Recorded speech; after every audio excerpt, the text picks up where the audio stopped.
Chapter 23. Jiang Ruyun was consumed with pain and anguish. The more hurt she felt in her heart, the more hatred she harbored for Lan Ji, and thus she showed no mercy. Hearing Lan Ji scream, Granny Weiss' eyes filled with worry. "My queen." "Jiang Peihuan, does your general mansion intend to make enemies with Huainan Mansion? Don't forget, our families are engaged," said Chu Rou as she looked at the unfolding scene, her face turning pale with anger. While she didn't care whether Lan Ji was beaten or not, it concerned the reputation of the Huainan Mansion, so she couldn't ignore it. If the Zhao family cared even slightly about the engagement between our families, they wouldn't allow a servant girl to have a child before the mistress enters the house. As for making enemies, if we must, it's your Zhao family that wants to make enemies with my Jiang family. The long whip in Jiang Paihuan's hand kept dancing. When she heard the words of Chu Rou, the queen of Huainan, she retorted in a cold tone. Upon hearing this, Chu Rou's eyes filled with hostility. "Go and call the prince over." Quickly, she ordered. "My Huainan mansion can't afford the daughter of the Jiang family." Hearing Chu Rou's words, Jiang Paihuan's eyes grew even colder, while Jiang Ruyun's eyes revealed panic. Her hand holding the whip also stopped. Seizing the opportunity, Lan Ji hid beside Granny Wei.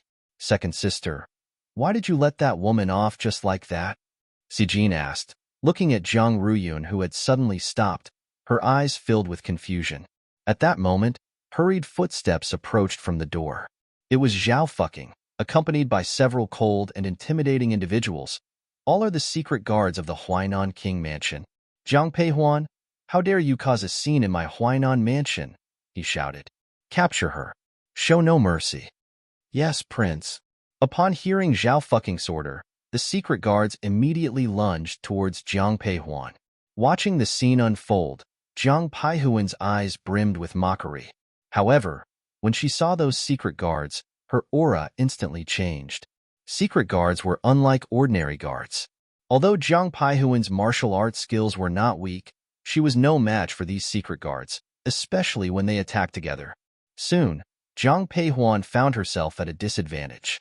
"Elder sister?" Sijin called out, her concern causing her to forget about Jiang Ruyun as she rushed forward. But someone had already intervened.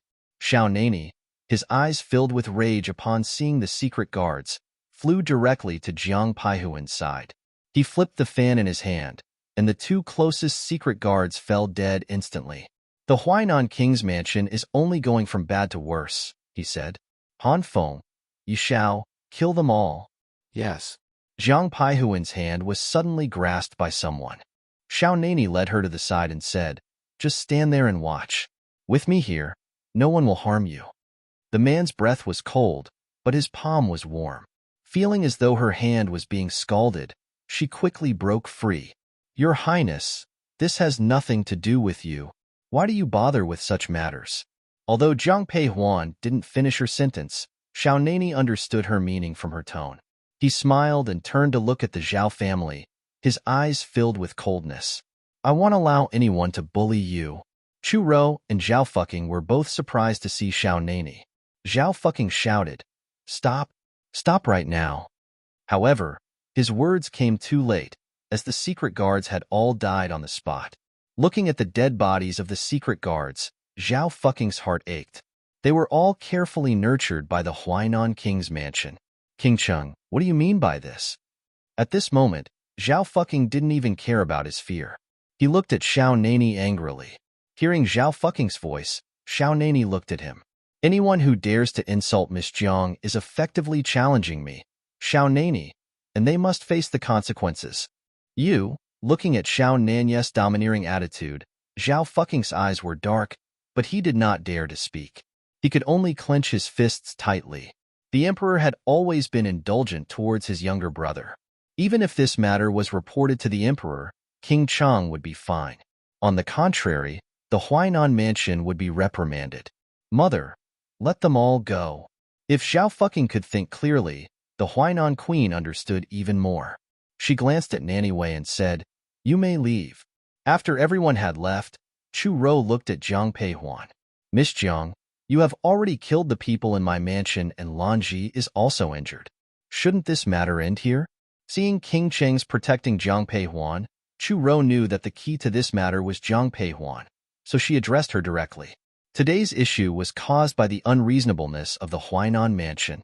Wait until my father and second uncle return, then let them speak to the king of Huainan. Zijin, hold your second sister. Let's go. Seeing that Zhang Ruyan's face was getting paler, Zhang Peihuan didn't linger and spoke directly. Hearing Zhang Peihuan's words, Chu Rou felt hatred in her heart. However, she did not dare to say anything in front of Xiao Nani. Brother Zhao, our child is gone. Zhang Ruyun, supported by Zijin, looked at Zhao fucking with tears in her eyes, her gaze filled with pain. However, when Zhao fucking heard this, he was only surprised for a few seconds before he quickly returned to normal. There will be another children in the future. Don't be too sad. Brother Zhao? Hearing this, Zhang Ruyun was completely stunned. She looked at Zhao fucking in disbelief, as if she couldn't believe that her beloved man had said these words. There wasn't a single question, no concern, nothing at all. This was their child. At this moment, Lan Ji knelt in front of Zhao, fucking with tears in her eyes. Your Highness, it's all my fault for angering second Mississippi. Lan Ji, how did you get hurt? Get up quickly. Zhang Ruyun watched Zhao fucking personally help Lan Ji up, feeling as if her heart was choking on blood, her hand holding the whip trembling. She pushed Zhang Sijin away forcefully and lashed the whip at Lan Ji. You wretch! You killed my child and still dare to seduce Brother Zhao. Zhang Ruyun, what are you doing? Have you lost your mind? Seeing Lan Ji whipped to the ground by Zhang Ruyun, Zhao fucking was stunned. He turned to look at her, his face filled with anger. Brother Zhao, you're actually defending this wretch? Zhang Ruyun stared at Zhao fucking with bloodshot eyes, but the man across from her looked at her coldly. As the young lady of the general's mansion, how can you behave like a common woman? She is Su Er's mother, not some wretch. You should return to the general's mansion first. If there's anything, we can discuss it later. After saying that, Zhao fucking walked towards Chu Rou. Seeing this, Lan Ji quickly followed. Sorry for the inconvenience. Thank you very much. Chapter 24. Seeing this scene, Zhang Ruyun felt as if she was about to collapse. She instinctively wanted to follow, but someone pulled her back. How long will you keep humiliating yourself? Zhang Ruyun turned around and saw Zhang Peihuan, her eyes filled with coldness. Let's go. Pulling Zhang Ruyun, Zhang Peihuan left the Huainan King mansion with a cold expression. Upon reaching the entrance, they saw the Zhang family's carriage. The curtain was lifted, revealing Lu Xiu's worried face. Huan Er, third aunt, why are you here? I was worried about you and Sijin, so I came with some people. What happened to Ruyun? Lu Xiu noticed the blood on Zhang Ruyun's skirt right away. She looked at Zhang Peihuan with concern, but she just nodded. Third aunt, let's go back first. All right, let's go back. Yi Xiao and Zhang Sijin helped Zhang Ruyun into the carriage. Zhang Peihuan turned to the man beside her. Your Highness, thank you for helping me today. I will definitely repay your kindness. I know that the old madam will be waiting for you at the Zhang mansion, so I won't delay you any further. If you need any help, have Yi Xiao come and find me. Thank you, Your Highness. After saying this, Zhang Peihuan got into the carriage. Lu Xiu bowed to Xiao Nani and asked the coachman to drive away. Master, the young lady has already left. Shouldn't we return to our mansion? Seeing the Zhang family's carriage disappearing at the intersection, Han Feng couldn't help but call out to his master. Xiao Nani gave him a cold glance, turned around, and mounted his horse Zhui Yun. At the Zhang family, Zhang Ruyun was sent directly to the Chrysanthemum Hall, where Dr. Zhang was already waiting. After giving Zhang Ruyun a thorough checkup, he looked at old Madame Jiang with guilt in his eyes. Old Madam, please forgive my incompetence. Second mispregnancy cannot be saved. It's not your fault. Yuzhen, please escort Dr. Zhang out. Nanny Su hurried forward. After Dr. Zhang left, the old madam looked at Zhang Peihuan. Huan Er, tell me everything in detail. Yes, grandmother. Standing in front of the old madam, Zhang Peihuan briefly recounted everything, including what the Huainan Queen and Zhao fucking had said. The Huainan King's mansion has gone too far. After listening to Zhang Peihuan's words, Old Madame Jiang slammed her hand on the table beside her, causing the teacups to spill all over. Seeing the old madame's furious expression, Jiang Peihuan quickly stepped forward and held her hand. "Grandmother, you mustn't get angry. We have to seek an explanation from the Huainan mansion, but father and second uncle are not here at the moment. We'll have to wait for their return." "Old madam, someone from the Huainan mansion has arrived." As Jiang Peihuan finished speaking, Nanny Su hurriedly entered the room. Upon hearing Nanny Zu's words, old Madame Jiang immediately asked, "Who is it? The Huainan mansion must be here to apologize. Is the prince here? I must speak with him." Zhou Rongfang, who had been taking care of Jiang Ruyun in the room, ran out angrily upon hearing this. Before Nanny Su could respond, Zhou Rongfang interjected. Jiang Peihuan noticed Nanny Zu's troubled expression and asked, "Nanny Su, who is it?" "The butler of the Huainan mansion," she replied hesitantly. "He? Sending just a butler? Is that really an apology?" Before Nanny Su could finish, second mistress interrupted her. Jiang Peihuan couldn't help but say, "Second aunt, let's wait for Nanny Su to finish speaking." Nanny Su gratefully glanced at Jiang Peihuan before continuing.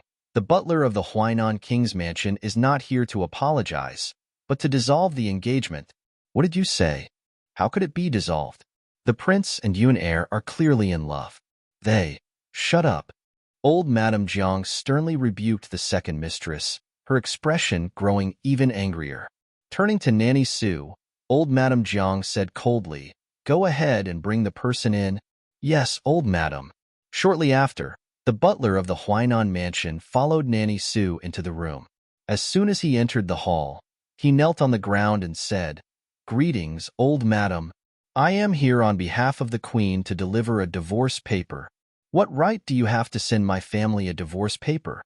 The old madam didn't want to deal with the butler, but since no one else from the Huainan King's mansion had come, she could only suppress her anger and speak. Upon hearing her words, the butler lowered his head even more. "Old madam, the prince was only willing to marry the second miss because of the child she was carrying. However, she has already miscarried. To be honest, the second young lad's status is not worthy of being the Huainan King's princess consort.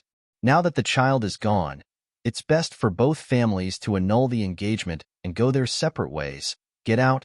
Suddenly, a cold voice rang out in the hall. Jiang Peihuan looked at the butler of Huainan Prince's mansion with a cold gaze. Upon seeing Jiang Peihuan's expression, the butler was shocked. However, recalling the queen instructions, he continued, "Anyway, I have already delivered the divorce paper. From now on, the Jiang family in—" "Ah!" A cold, sharp sound emitted from Jiang Peihuan's hand.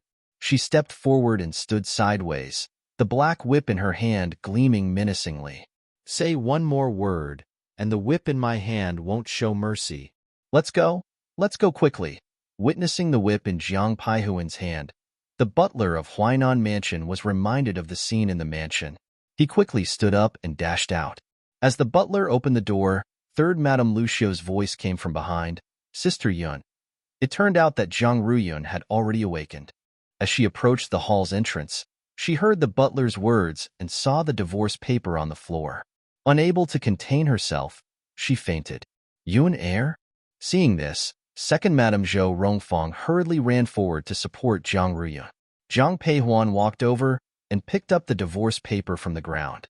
Then, she whispered instructions. "Nanny Su, please help grandmother rest first." "Yes, young Mississippi." "Third aunt, could you please have someone fetch Dr. Zhang again?" "Of course, they'll send someone right away." "Second aunt, please have someone take second sister to the orchid garden. Let her recover in her own garden." Zhou Rongfang nodded, not saying anything. With Jiang Peihuan's arrangements, the entire chrysanthemum hall remained orderly. "Elder sister, the Zhao family is way out of line." Although Jiang Xijin didn't really like Jiang Ruyun, she was still her siblings. Jiang Peihuan gazed at the divorce paper in her hands, her eyes filled with rage. "It's all right, they won't be smug for long." "Young miss, Deputy General Liu has returned." Yue suddenly rushed in. Upon hearing her words, Jiang Peihuan quickly stood up. "Where is he?" "In our own garden. Let's go." Jiang Peihuan strode forward, almost jogging the entire way. By the time she reached the entrance of the plum garden, her forehead was covered in sweat. Sorry for the inconvenience. Thank you very much. Chapter 25, Young Mississippi. Deputy General Liu stood at the entrance of the plum garden, weary from his travels. Upon seeing Jiang Peihuan, he hurriedly approached and greeted her. Deputy General Liu, please stand up. Jiang Peihuan stepped forward and helped him up with one hand. They walked inside together, and she asked, Liu Air, please pour some tea. Deputy General Liu, have some tea, please. Just dismounted from his horse, Deputy General Liu's mouth was parched. He gratefully accepted the teacup from Liu Air and drained it in one gulp. Liu Air, pour him another cup. It took 3 cups of water for Deputy General Liu to recover. Taking a seat beside Jiang Peihuan, he spoke softly, Young Miss, the General and Madam have achieved a significant victory and will return to the capital today. How is my big brother? Did anything happen to him during this expedition? Jiang Peihuan was already aware of Jiang Hong and Shui Yan's victory, as the outcome had been the same in her previous life. Her primary concern at the moment was Jiang Changbai. Young Miss, just as you suspected, your elder brother has indeed been poisoned. How is he now? Jiang Peihuan clenched her fists, thinking of Jiang Shangbai's fate in her previous life. She looked at Deputy General Liu with an anxious expression. When I arrived at the military camp, your brother's condition was already critical. The military doctor diagnosed that the eldest young master had a cold, but despite taking plenty of medication, he showed no signs of improvement. Following your advice, I carefully observed his symptoms. The general and madam finally believed he had been poisoned. They administered the medicine you prepared, and by the time I left, his condition had improved. That's a relief, a real relief. With the situation improving, it seemed Jiang Shangbai's life was no longer in danger. In this life, she doesn't want to lose her elder brother again, and her parents wouldn't lose their eldest son, by the way. Did you deliver the letter I wrote to my father? As Jiang Peihuan thought of Jiang Shangbai's poisoning, she remembered Meng Yi. At this moment, Meng Yi was still Jiang Hong's trusted aide. She wondered if Jiang Hong would believe her accusations. I handed your letter to the general as soon as I entered the camp. But what? The general's expression wasn't good when he read it. Jiang Peihuan could easily imagine her father's reaction. A loyal subordinate suddenly accused of poisoning his eldest son would be difficult for anyone to believe. Deputy General Liu, you've worked hard this time. Please, go rest. Young miss, I'll take my leave now. Upon receiving Jiang Peihuan's nod of approval, Deputy General Liu left the plum garden. Watching him depart, Jiang Peihuan's thoughts turned somber. She only knew about Jiang Shangbai's poisoning and Meng Yi's involvement because of her previous lives' experiences. When Jiang Hong returned, he would inevitably ask her about it. How should she respond? While Jiang Peihuan was struggling with a headache, Jiang Hong, who was far away in the northern military camp, also had a conflicted expression in his eyes. Are you still thinking about what Huan Er said? As soon as Shui Yan entered the tent, she saw Jiang Hong sighing incessantly. They had been married for many years, and their relationship had always been harmonious. Naturally, she knew what her husband was thinking. Jiang Hong still held the letter that Jiang Peihuan had asked Deputy General Liu to deliver. When he saw the words, "Be careful of Meng Yi" on it, he couldn't help but frown. Yin Er, why do you think Huan Er would say such a thing? Also, if it wasn't for Huan Er sending those medicines, Changbai would have been in real danger. This is the northern border, thousands of kilometers away from the capital. How could she know all this? You haven't slept for days because of this? Shui Yan smiled when she saw the worry in Jiang Hong's eyes. Then, she looked at Jiang Hong and said softly, we'll be returning to the capital soon. We can ask Huan Er, and then we'll know the answer. Also, Huan Er is our daughter. No matter what she does, she won't harm us. But what about Meng Yi? Brother Hong, I know Meng Yi has followed you for many years and even saved your life. However, he's the only one Changbai traveled with all this time. In this case, let me think about this. Hearing this, Shui Yan didn't say anything else. General, madam, the young general is awake. The tent was suddenly opened by the guards outside. Shui Yan's eyes lit up with joy, and she hurriedly left the tent. Jiang Hong followed her.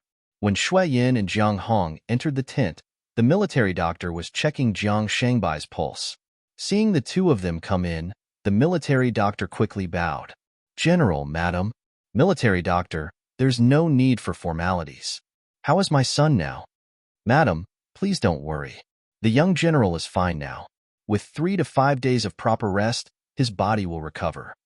"That's a relief." Shui Yan sat down beside Jiang Shangbai's bed. Looking at her eldest son, who had lost a lot of weight, Shui Yan's eyes turned red. "Changbai, you're finally awake. I've been so worried." During this time, Shui Yan hadn't slept for days and nights because of Jiang Shangbai's situation. Now that she heard the military doctor's assurance, her heart finally settled. "Father, mother, I've been unfilial and caused you to worry." Jiang Shangbai's face was still somewhat pale, but his spirits seemed to be improving. "As long as you recover, your mother and I will be at ease." This was his eldest son. To Jiang Hong, Jiang Changbai held a special place in his heart. Jiang Changbai lay on his bed, listening to his parents discuss the current war situation and their plans to return to the capital. When he heard about the return, Jiang Changbai looked at his parents and asked, "Father, mother, I heard that I was able to wake up this time because Huan Air had medicine sent from the capital. Is this true?" Jiang Hong didn't publicize the matter, but he wouldn't hide it from Jiang Changbai either. Hearing his eldest son's question, he nodded. "Yes, it's true." Seeing his father's nod, Jiang Shangbai's eyes showed a hint of surprise. At this moment, Shui Yan suddenly held Jiang Shangbai's hand. "Changbai, I want to ask you, do you know how you were poisoned this time?" "Mother, I honestly don't know why I was poisoned. I was with Uncle Ming the entire time, but after returning to the military camp, I felt extremely unwell. At first, I thought I was just too tired, but I didn't expect it to be poison." "Changbai, think carefully. When you were with Ming Yi, did you eat or drink anything?" "Mother, are you suspecting Uncle Ming?" Jiang Changbai was quick-witted and grasped the meaning behind his mother's words. He initially thought he was mistaken, but Shui Yan nodded directly. "Your sister not only sent the medicine for your poisoning, but also a letter." Hearing Shui Yan's words, Jiang Shangbai's eyes filled with complex emotions. He looked at his father, only to find Jiang Hong uncharacteristically silent. "Changbai, this matter is of great importance. You must think it through carefully. Sorry for the inconvenience. Thank you very much." Chapter 26. Mother. During this battle, Uncle Ming and I practically ate and lived together. The only difference was when we returned, I drank water from Uncle Ming's water bag, but he drank from it too. In that case, Shangbai's poisoning should have nothing to do with Ming Yi. Upon hearing this, Jiang Hong spoke softly. However, as soon as he finished, Shui Yan retorted, "What if he took an antidote beforehand?" "Ugh. Whether it's a misunderstanding or not, both of you need to take this matter seriously. Whether it's a misunderstanding or not, you and your son have to take this matter to heart. Men and women think differently." Although Jiang Peihuan did not explain the reason, Shui Yan knew that her daughter would never wrongly accuse someone for no reason. Jiang Peihuan wasn't aware of what was happening within the Northern Region Army. At the moment, she looked at Zhou Rongfang, who was visibly anxious. "Second aunt, what brings you here?" Usually, Zhou Rongfang rarely visited her plum garden. So, there must be a reason for her visit. "Huan, please check on Yun Air. Your second aunt is begging you." "What happened to her?" Upon hearing Jiang Ruyan's name, Jiang Peihuan's eyes flashed with coldness. If not for Jiang Ruyan's was her siblings, she wouldn't care for her at all. Ever since the butler from Huainan Mansion left, Yun Air stopped eating and drinking. She has lost a lot of weight and refuses to take the medicine prescribed by Dr. Zhang. If this continues, she won't make it. Zhou Rongfang's eyes were filled with tears. This time, she truly cried. She had only one daughter, Jiang Ruyun, and all her hopes rested on her. If anything were to happen to Jiang Ruyun, she probably doesn't want to live anymore. "Second aunt, don't worry. They'll head to Orchid Garden now." The Jiang family's daughters' gardens were named after plum, orchid, bamboo, and chrysanthemum. As the second oldest, Jiang Ruyun lived in Orchid Garden. "Take it away." I want drink it. Take it away. Miss, please, just have a little. As Jiang Peihuan entered Orchid Garden, she heard Jiang Ruyan's yelling and the sobbing of the young servant girl. She frowned and pushed the door open. Young miss? Jiang Ruyan's maid, Lawn Air, quickly bowed upon seeing Jiang Peihuan glancing at the shattered pieces on the floor. Jiang Peihuan instructed, go and prepare another bowl of the medicine.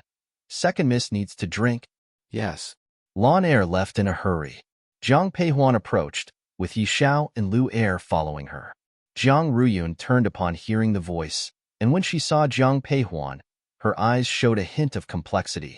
She despised Jiang Peihuan, but during their time in Huainan Mansion, she had protected her. Why have you come? In the end, Jiang Ruyun couldn't help but look at Jiang Peihuan, who was sitting on a chair, and asked, I heard from Second Aunt that you're not eating or drinking. Jiang Ruyun, do you think you haven't created enough chaos in this family? Upon hearing Jiang Peihuan's words and seeing the mockery in her eyes, anger surged in Jiang Ruyun's eyes. Jiang Peihuan, this is my business, it's not your concern. Don't assume that because you helped me in the Huainan Mansion, you can boss me around. Young miss, the medicine is here. Lawn Air, who was standing outside the door, overheard the commotion inside and hurried in with the medicine. However, Lawn Air's actions infuriated Jiang Ruyun. As she watched Lawn Air enter, Jiang Ruyun angrily threw the teacup from the bedside at her. Wretched girl, whose servant are you? Who told you to prepare the medicine? Take it and dump it. The teacup hit Lawn Air's body, causing her to gasp in pain. Seeing this, Jiang Peihuan's eyes turned even colder. She looked at Lawn Air and ordered, bring the medicine over. Trembling, Lawn Air approached the bedside. Just as Jiang Ruyun was about to grab the medicine, she heard Jiang Peihuan's voice, dare to smash it and see what happens. Jiang Peihuan's voice wasn't loud, but it was chilling enough to make Jiang Ruyun's outstretched hand freeze in place. She didn't smash it, nor did she reach out to take it. Instead, she glared at Jiang Peihuan and retorted, whether I drink the medicine or not is my business, and I don't need you, my big sister. 2.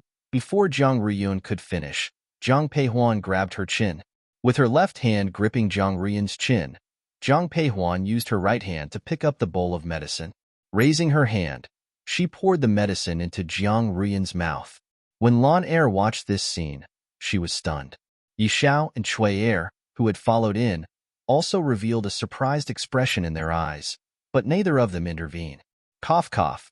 After pouring the medicine into Jiang Ruyun's mouth, Jiang Peihuan released her grip. Lying on the bed, Jiang Ruyun coughed so hard that tears welled up in her eyes. She stared at Jiang Peihuan, but she did not dare to say a word. Jiang Peihuan took the handkerchief from Cui Air's hands, wiped her own hands, and then turned to look at Jiang Ruyun on the bed. If it weren't for the fact that we share the Jiang surname, do you think I'd bother with you? Who asked you to meddle?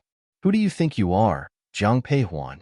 Seeing me like this, you must be very proud and happy, right? Jiang Ruyun's eyes filled with tears as she yelled at Jiang Peihuan, sobbing as she spoke. Jiang Peihuan, however, was at a loss for words. Jiang Ruyun continued to scream, but Jiang Peihuan showed no reaction, which only infuriated her more. Your silence must mean you admit it, right? That's what you think, isn't it? Jiang Ruyun, you've been educated since childhood. Is your head filled with water? I share the same surname with you, Jiang. What benefit would I gain from your misfortune? The Jiang family is united. If you become a laughingstock, how would that benefit my reputation? Outside the door, the old madam initially intended to visit Jiang Ruyun. After all, she was her granddaughter. However, upon hearing Jiang Peihuan's words, the old madam's eyes were filled with contentment. Holding Nanny Zu's hand, the old madam whispered, Yuzhen, let's go. Aren't you going in to see Second Miss? With Huan Air here, she'll be fine. Nanny Su didn't say anything more and helped old Madam Zhang leave. Lu Xiu, who was following behind the old madam, saw this and stepped forward to hold the old madam's other hand. The old madam glanced at her and didn't refuse her assistance like before. Inside the room, Jiang Ruyun remained silent upon hearing Jiang Peihuan's words. She leaned against the headboard. Her eyes were filled with emptiness. Jiang Peihuan sat down again, looked at her, and whispered, "Tell me, do you still want to marry into the Huainan's family?" "What do you mean by that, big sister?" Upon hearing the words Prince of Huainan's family, Jiang Ruyun couldn't help but turn her head. Seeing her expression, Jiang Peihuan understood what Jiang Ruyun was thinking. "Sorry for the inconvenience. Thank you very much."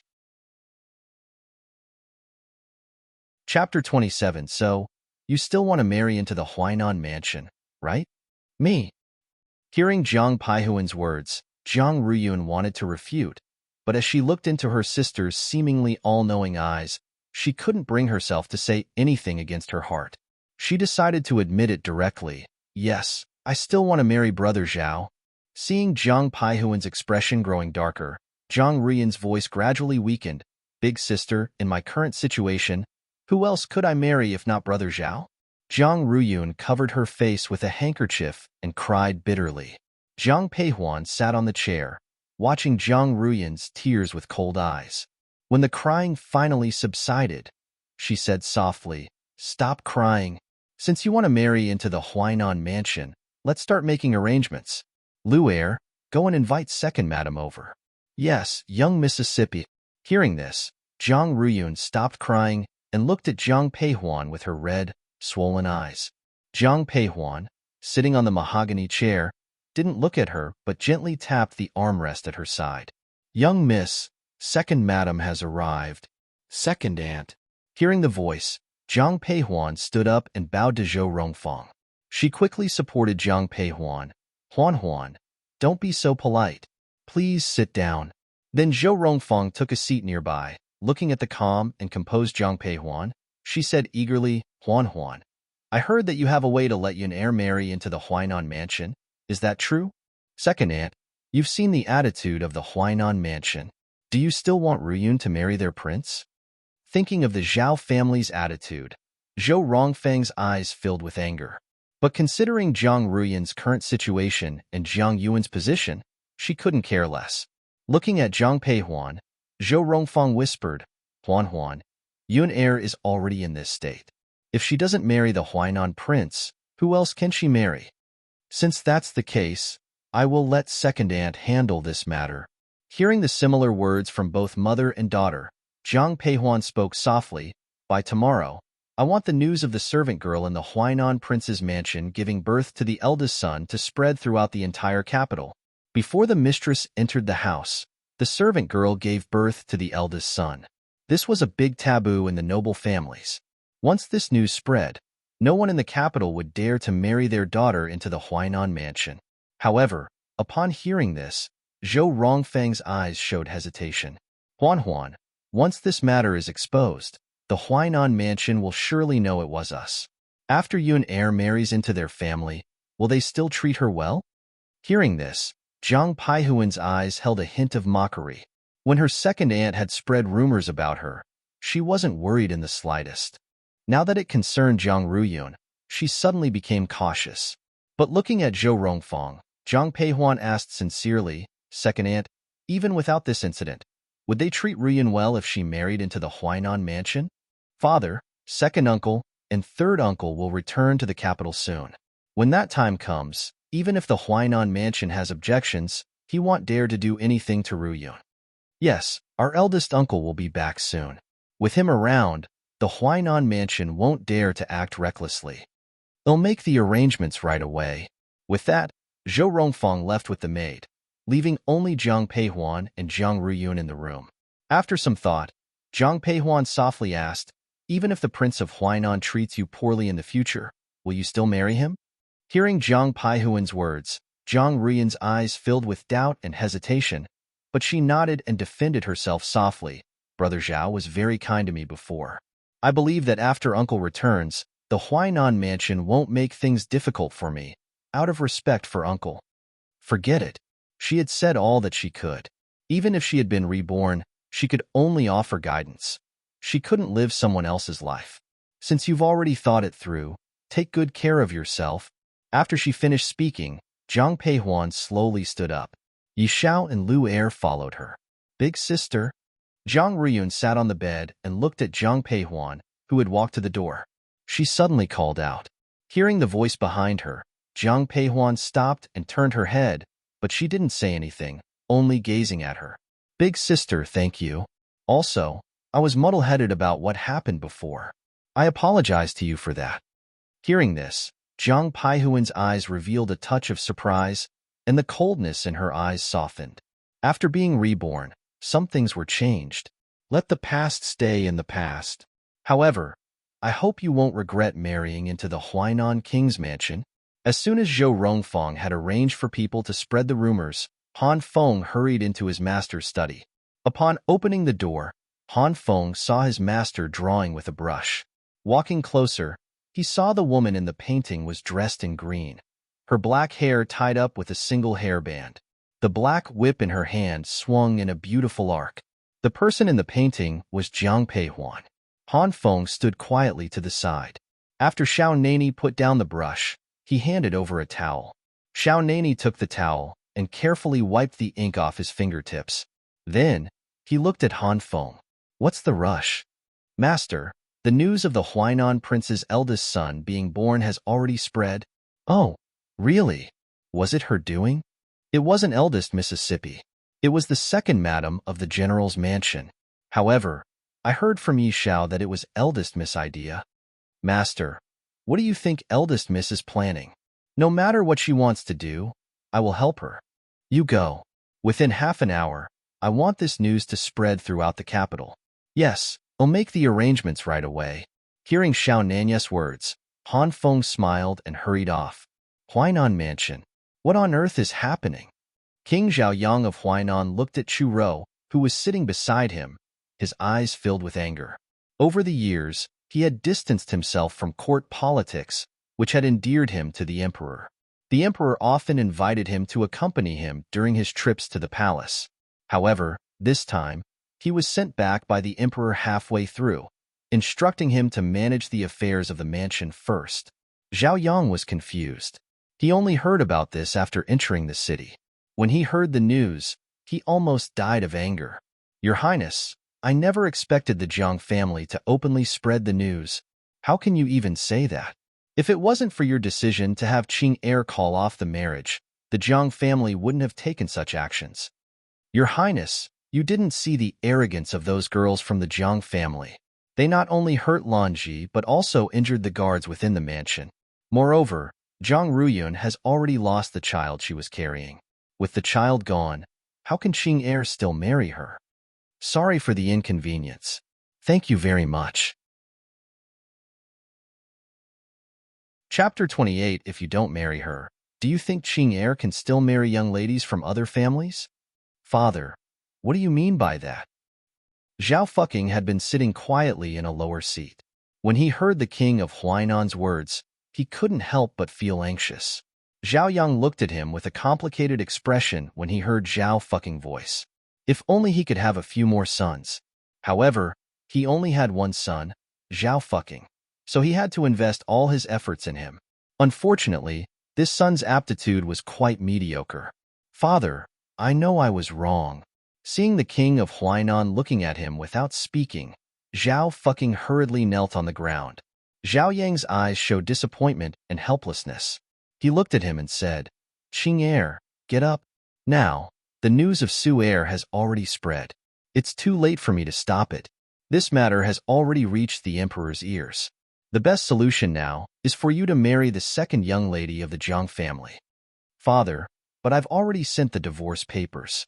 Will the Jiang family agree to the marriage at this time?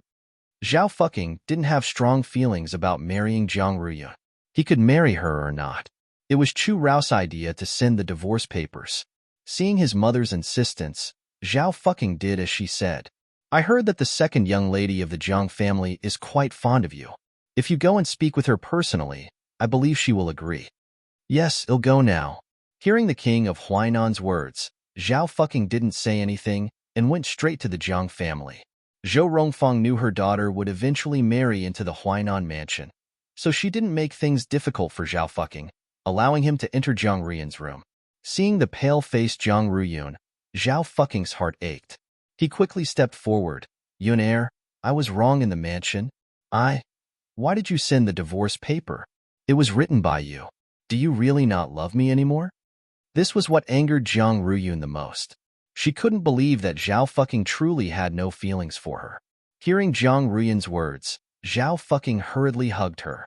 Yun heir, the queen forced me to write it. She's my mother, so I had no choice. Is it the queen? Then why are you here today? Yun heir, I've already thought it through. No matter what, I'm going to marry you. So, we'll take back the divorce papers from before. Can we continue our engagement? Brother Zhao, Prince, are you assuming you can simply summon the Jiang family's daughter whenever you please? Before Jiang Ruyun could finish her words, the door was pushed open. She glanced towards the entrance and saw old Madame Jiang leading the way. Unaware of Zhao fucking's arrival, old Madame Jiang was furious when she heard Nanny Zu's account, and she wanted to beat Zhou Rongfang up. Mother, what brings you here? Zhou Rongfang's eyes flashed with guilt upon seeing the old madam. She quickly glanced at Jiang Peihuan, her eyes pleading for help. Jiang Peihuan ignored Zhou Rongfang, and instead, gently held the old madam's hand. Grandmother, since Ruyun and second aunt desire this, why don't we invite the prince to the living room to discuss further? Hearing this, the old madam sighed but said nothing. She held Nanny Zu's hand and proceeded to the living room. Jiang Peihuan then turned to Zhao fucking. Prince, please follow me. Seeing Jiang Peihuan reminded Zhao fucking of Xiao Nani, King Cheng. As he thought of Xiao Nani, his secret guards came to mind. Daring not to oppose Xiao Nani, Zhao fucking chose to blame Jiang Peihuan instead. Giving Jiang Peihuan a cold smile, Zhao fucking strode towards the living room. Seated on the mahogany chair, Zhao fucking addressed the old madam directly. Old madam, I'm here today to pursue my marriage with Yun heir. I hope you will grant my request. Huan heir, I'm tired. Please handle this matter. The old madam didn't even glance at Zhao fucking, her gaze fixed on Jiang Peihuan. Jiang Peihuan nodded and softly replied, Grandmother, rest assured, I will handle it properly. Mother, let me escort you back. Zhou Rongfang attempted to curry favor with the old madam as she stood up, but the old madam waved her hand away, turning to Lu Xiu instead. Third madam, please take me back. Yes, mother. Lu Xiu revealed a hint of surprise, but quickly stepped forward upon hearing the old madam's request. Zhou Rongfang's eyes filled with anger at the sight. Jiang Peihuan, observing the scene, addressed Zhou Rongfang. Second aunt, let's focus on Ruyun's marriage first. Yes, let's discuss Yun heir's marriage first. Huainan Prince, it's not impossible for your Huainan mansion to proceed with Ruyun's marriage, but we have a condition. What is it that you want now? Hearing Jiang Peihuan's words, Zhao fucking thought of the 100,000 carriages of gold. If the Huainan Prince's mansion were to offer another 100,000 carriages of gold, they would be left with nothing. Thus, Zhao fucking's eyes were filled with caution as he looked at Jiang Peihuan. Unfazed by his wary gaze, Jiang Peihuan softly said, The prince must send Lanji away. Send Lanji away? That's impossible. She's Su heir's biological mother, and she has taken care of him since childhood. Without Lanji, if that's the case, there's no need to discuss this marriage any further. Prince, kindly take your leave. Without waiting for Zhao fucking to finish his words, Jiang Peihuan directly interrupted him. Seeing Jiang Peihuan suddenly turn hostile, Zhao fucking was stunned. Miss Jiang, our Huainan mansion can accommodate your request? At this moment, a man beside Zhao fucking spoke up. Jiang Peihuan recognized him. His name was Zhao Yong, the attendant of the king of Huainan. All right, I promise you, I will send Lanji away. Upon hearing Zhao Yong's voice, Zhao fucking nodded in agreement. Jiang Peihuan sat down again, saying, truthfully, someone like Lanji deserves severe punishment, even death. However, considering she is the young master's birth mother, I will spare her life. Miss Jiang is kind-hearted. If our Huainan mansion can agree to your request, we hope you can also agree to ours. As Jiang Peihuan's voice trailed off, Zhao Yong, who had spoken earlier, added in a low tone, What do the Huainan mansion want? Zhou Rongfang posed this question. When Jiang Peihuan was talking, she hadn't dared to interrupt. Now, hearing Zhao Yong's words, she finally interjected. Zhao Yong bowed to the second mistress and replied softly, our king and queen hope that the second miss can marry sooner rather than later. Many people are aware of the second miss miscarriage. If word spreads, it could harm the reputation of both families. It would be best to hold the wedding as soon as possible. What do the second mistress and Miss Jiang think? Without waiting for Zhao Fucking to finish speaking, Jiang Peihuan interrupted him directly. Seeing Jiang Peihuan's sudden change in demeanor, Zhao Fucking was taken aback. Miss Jiang, our royal residence can accommodate your request? At this moment, a man beside Zhao Fucking spoke up. Jiang Peihuan recognized him. His name was Zhao Yong, an attendant of the king of Huainan. All right, I promise you, I will send Lanji away. Upon hearing Zhao Yong's voice, Zhao Fucking nodded in agreement.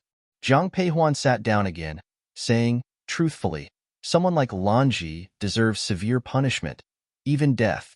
However, considering she is the young master's birth mother, I will spare her life. Miss Jiang is kind-hearted. If our royal residence can agree to your request, we hope you can also agree to ours. As Jiang Peihuan's voice trailed off, Zhao Yong, who had spoken earlier, added in a low tone, what are your royal residence's requirements? Zhou Rongfang posed this question. When Jiang Peihuan was talking, she hadn't dared to interrupt. Now, hearing Zhao Yong's words, she finally interjected. Zhao Yong bowed to the second mistress and replied softly, our prince and princess hope that the second miss can marry sooner rather than later. Many people are aware of the second miss miscarriage. If word spreads, it could harm the reputation of both families. It would be best to hold the wedding as soon as possible. What do the second mistress and Miss Jiang think? Indeed, the wedding should be held sooner. We can agree to this. Before Jiang Peihuan could respond, Zhou Rongfang quickly agreed. Sorry for the inconvenience. Thank you very much. Chapter 29. Upon hearing this, Jiang Peihuan was at a loss for words, while Zhao Fucking's eyes revealed a smug smile. Second, madam, our king and queen have examined the upcoming dates. In 10 days, there is an auspicious day that comes only once in 100 years. Why not set the wedding of the prince and the second miss for that day? Overhearing Zhou Ronghua's words, Zhao Yong immediately joined the conversation. Although Zhou Ronghua also hoped that Zhang Ruyun could marry into the Huainan king's mansion as soon as possible, she was not unreasonable. Hearing the proposed 10-day timeline, her eyes revealed hesitation. Isn't 10 days too hasty? When a young lady from a noble family gets married, preparations usually begin a year in advance. In these 10 days, there wouldn't even be enough time to prepare the dowry. Second, madam, there was no need to rush initially. However, other than that date, it would be half a year before another auspicious day comes along. Considering the current situation, I believe the second young lady cannot afford to wait for half a year. Well, in that case, let's set it for 10 days from now. Second, madam, is truly sensible. Since that is the case, I will immediately report back to the king and queen. As he spoke, Zhao Yong glanced at Zhao Fucking. The latter quickly stood up from his chair and gave a perfunctory nod to the second madam before leaving. Huan, do you think this is too rushed? After Zhao Fucking and the others left, Zhou Rongfang turned to Jiang Peihuan and asked. Jiang Peihuan did not want to say a word. She looked at Zhou Rongfang and replied directly, Isn't it too rushed? Didn't second aunt already agree? Since that's the case, we should focus on preparing Ruyun's dowry. Now that Ruyun's wedding has been settled, I'll go inform grandmother. After speaking, Jiang Peihuan didn't glance at Zhou Rongfang again, and went straight to the Chrysanthemum Hall with Yishao and Cui Er. In the Chrysanthemum Hall, is she eager to marry off her daughter? When old Madame Jiang heard Jiang Peihuan's words, she couldn't help but curse in anger. Seeing the old madame's furious expression, Jiang Peihuan comforted her softly, Grandmother, the outcome won't change. What we can do now is to properly arrange Ruyun's wedding and not let it be too simple. Sigh. Old Madame Jiang let out a long sigh and said nothing more. Huan Er, things haven't been going well at home lately. Tomorrow, they'll take you and your sisters to Lingyun Temple to offer incense. First, I want the Bodhisattva to bless our children with smooth lives. Second, your father will be back soon, and I wish for the Bodhisattva to protect them for a safe return. All right, I'll discuss it with third aunt and make thorough arrangements. Okay. Initially, the internal affairs of the Jiang residence were managed by Shui Yin. Since Shui Yin was absent, the responsibility fell on Zhou Rongfang. But now, as Zhou Rongwo was busy, Jiang Peihuan went directly to Lu Xiu's garden. The three branches of the Jiang family had not separated, and Jiang Ren and Lu Xiu lived in the courtyard on the west side. Lu Xiu's courtyard was called Elegant Garden. When Jiang Peihuan, accompanied by Yi Xiao and Lu Er, arrived at the entrance of Elegant Garden, she saw Lu Xiu waiting there. Third aunt, why are you standing at the door waiting for me? After bowing, Jiang Peihuan quickly supported Lu Xiu. Hearing her words, Lu Xiu smiled softly. It's not often you visit, so I wanted to welcome you. Let's go. I've prepared some pastries, though I'm not sure if they'll suit your taste. As she followed Lu Xiu inside, Jiang Peihuan discreetly observed the elegant garden. The garden, much like Lu Xiu, exuded elegance in every detail. In her previous life, influenced by those around her, Jiang Peihuan had looked down on Lu Xiu's background as a merchant's daughter and rarely interacted with her. However, after she had faced difficulties, Lu Xiu was willing to help her. Recalling the kindness from her past life, Jiang Peihuan's expression grew warmer. I've always heard third aunt has an elegant demeanor. It's truly so. You're teasing me, dear. Come and sit. Instead of going inside, Lu Xiu led Jiang Peihuan to sit in the courtyard, where a table with pastries and tea had already been set. After sitting down, Lu Xiu personally handed her a piece of pastry. Try it. The pastry in Lu Xiu's hand was shaped like a plum blossom, small and delicate. Jiang Peihuan took it and gently bit into it. She wasn't fond of pastries, often finding them too greasy. However, this pastry wasn't overly sweet and carried a hint of plum blossom fragrance. How is it? This pastry tastes wonderful. Where did third aunt buy it? I'd like to buy some for grandmother later. Young miss, I'm afraid you won't find these pastries for sale. Oh. Lu Xiu's wet nurse, Nanny Lu, stepped forward. After bowing, she smiled and said, Madam made this pastry herself. Third aunt, you're truly talented. It's just a small skill. If you like it, I'll make more and have the maids deliver them to your garden. Thank you, third aunt. Third aunt, I came to see you today to discuss our visit to Lingyun Temple to offer incense tomorrow. After setting down the pastries in her hand, Jiang Peihuan began to discuss the matter at hand. However, upon hearing this, Lu Xiu's eyes filled with doubt. Huan Er, shouldn't we discuss this with second sister-in-law? Yun's wedding is scheduled for 10 days from now. During this time, second aunt will likely be too busy to manage household affairs. So, grandmother and I think it's best for third aunt to handle these matters during this period. I've never managed the internal affairs of the residence before. I'm afraid I won't do well. Third aunt, don't be modest. You come from the Lu family, so these matters should be no trouble for you.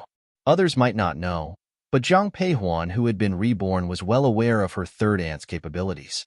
As the only young daughter of the Lu family, she was not only proficient in music, chess, calligraphy, and painting, but also excelled in business. In that case, I'll do my best. After agreeing to visit Lingyun Temple to offer incense with Lu Xiu, Jiang Peihuan left with her servant. As she left, Lu Xiu whispered to her nanny, Do you think Huan Er has been treating me differently lately? It seems like we've grown much closer. Eldest Miss has always had a good relationship with Third Master since childhood. Now that you're familiar with each other, it's natural to be close. You're right. If only I could have a daughter like Huan Er in the future. It would also be nice to have a son like young Master Song Bai. Lu Xiu's smile deepened at the thought of her son. Elder sister, elder sister. Jiang Peihuan had just stepped out of Elegant Garden when she saw a young boy running straight towards her. The boy wore a sapphire blue robe, his forehead covered in sweat. He was Lu Xiu's son, the youngest of the Jiang family, Jiang Songbai. You must have just come back from school, running and sweating so much. Taking a handkerchief from her sleeve, Jiang Peihuan gently wiped Jiang Songbei's sweat, her eyes filled with tenderness. Sorry for the inconvenience. Thank you very much. Chapter 30. Although he was young, the boys of the Jiang family were quite tall. At only 12 years old, Jiang Songhua was already a head taller than Jiang Peihuan. Seeing Jiang Peihuan take out a handkerchief, he deliberately lowered his head.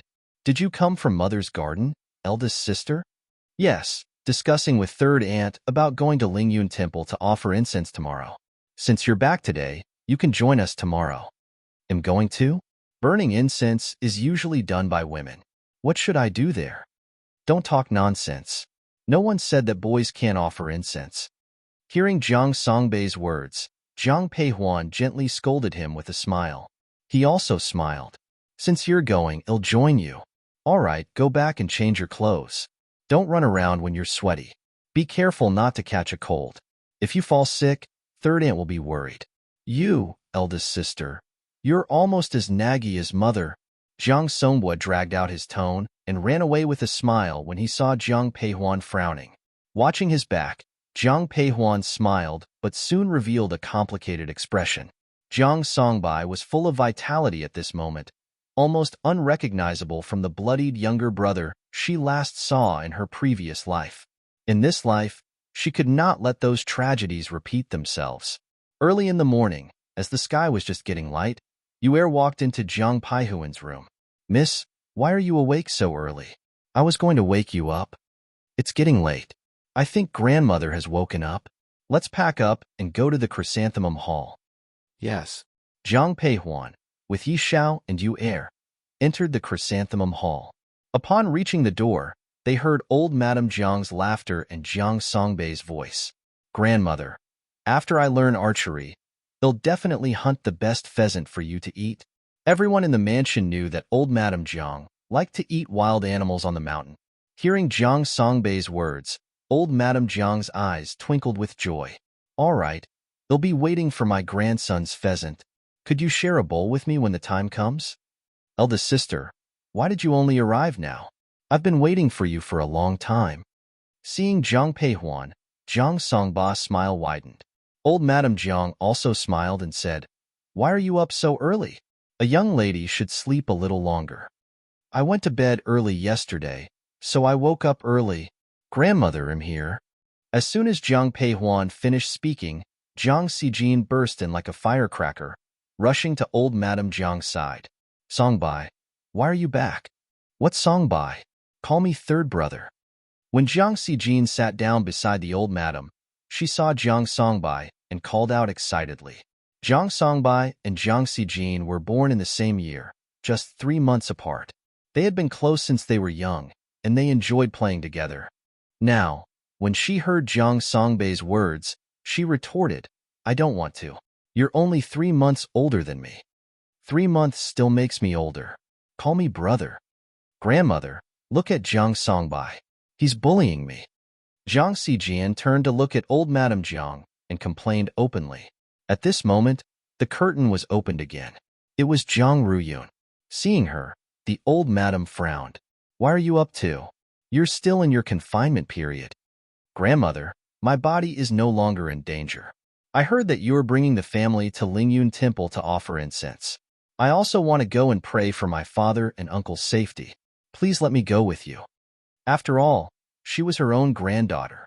Looking at Jiang Ruyun's pleading eyes, the old madam nodded. Since you're here, let's go together. An hour later, the old madam led Lucio and all the children of the Jiang family to Lingyun Temple. Lingyun Temple was located on a mountain outside the city. To offer incense, people usually had to go early. Grandmother, I want to ride a horse too. Jiang Xijin was sitting in the carriage. When she saw Jiang Songbei on horseback, she hurriedly called out to the old madam. You can ride a horse, but don't ride too fast. The people of Qi State were more open-minded, and women were free to go out. Moreover, the general's mansion valued martial arts, so the old madam didn't object to Saijin's words. After Jiang Xijin left the carriage, only Jiang Peihuan and Jiang Ruyun were left inside. The two of them were silent. In the end, it was Jiang Ruyun who took the initiative to speak. Big sister, I've already heard about Lanji from my mother. Thank you. Although Huainan Mansion promised to send Lanji away, she is Su Er's mother after all. So after you marry into Huainan Mansion, you must be extra cautious. Yes, I'll remember. Seeing that Jiang Ruyun was willing to listen, Jiang Peihuan continued, When you marry into the Huainan mansion, they will definitely make things difficult for you. Although she is an elder, you have the support of the general's mansion. Don't be too accommodating. If there's anything difficult, let Lan Er inform second aunt. Big sister, don't worry. Once I marry into the Huainan mansion, I will certainly serve the queen well. I believe she won't make things difficult for me then. Zhang Peihuan was left speechless. She decided to let it go, knowing that everyone had their own destiny and couldn't be forced. Young miss, we have arrived. As the sky began to brighten, Zhang Peihuan followed the old madam into Lingyun Temple. The abbot was already waiting for them. Seeing the old madam, he slowly approached her. Old madam, welcome. Apologies for disturbing you today, abbot. The abbot of Lingyun Temple, Master Wukong, was already in his 80s, but appeared to be in great spirits. The old madam's eyes filled with respect when she saw him. It wasn't time to offer incense yet. The old madam glanced at the children behind her and instructed Zhang Peihuan. Huan Er, take them for a walk around the back mountain, but make sure they don't cause any trouble. Understood, grandmother. The old madam left with the abbot, and Lu Xiu accompanied her. As soon as they departed, Zhang Xijin said to Zhang Peihuan, Big sister, the peaches on the back mountain must be ripe by now. I want to pick some and have a taste. With that, she ran off. Seeing her figure, Zhang Peihuan quickly glanced at Zhang Songbai. Before she could speak, Zhang Songbai whispered, Big sister, they'll go and keep an eye on her. All right, go ahead. Just make sure she doesn't cause any trouble. Big sister, I'm going to rest in the side room. Zhang Ruyan hadn't felt anything while in the carriage, but after walking for a while, she started feeling very uncomfortable. Hearing her words, Zhang Peihuan nodded in agreement. Now, only Zhang Peihuan was left. After a moment of thought, she walked along a small path to the side. However, she hadn't gone far when she sensed someone following her. Furrowing her brow, Zhang Peihuan pulled out the long black whip from her waist. As the sound behind her drew nearer, she swiftly whipped it backward. Wait, stop, it's me. Seeing Zhang Peihuan about to strike again, Xiao Juanhao quickly called out. Zhang Peihuan turned around and saw Xiao Juanhao holding his arm. Her eyes were filled with complex emotions and intense resentment. Sorry for the inconvenience. Thank you very much. Chapter 31. During this time, she believed she had gained control over her emotions. But when she saw Xiao Juanhao, she realized she had overestimated herself. The deep-seated hatred for the extermination of her family weighed heavily on her mind. As she thought about the fate of the Jiang family in her past life, Zhang Peihuan's hand gripping the whip tightened until it nearly bled. I came specifically to see you today, but I didn't expect to receive such a welcome gift. Xiao Juanhao examined the wound on his arm. His eyes turned cold. When he looked at Zhang Peihuan, he saw her expression was equally cold, as though she was looking at a stranger. Frowning, he approached her and whispered, Please forgive me, King Qing. I thought there was a villain, so I attacked. Forcing herself to suppress the hatred in her heart, Zhang Peihuan replied with a distant look in her eyes. Though her words conveyed an apology, her eyes held no trace of remorse. Her gaze even held a faint hint of mockery. Though her whip was fast, Xiao Juanhao could have dodged it. Yet, he maintained the appearance of having no martial arts skills. However, Zhang Peihuan knew full well that the man before her was not weak. It's fine, I don't blame you. Huan Er, I came this time because I wanted to. Your Highness, please address me as Miss Jiang. Before the man could finish speaking, Zhang Peihuan interrupted him. Upon hearing her words, Xiao Junhao's eyes darkened.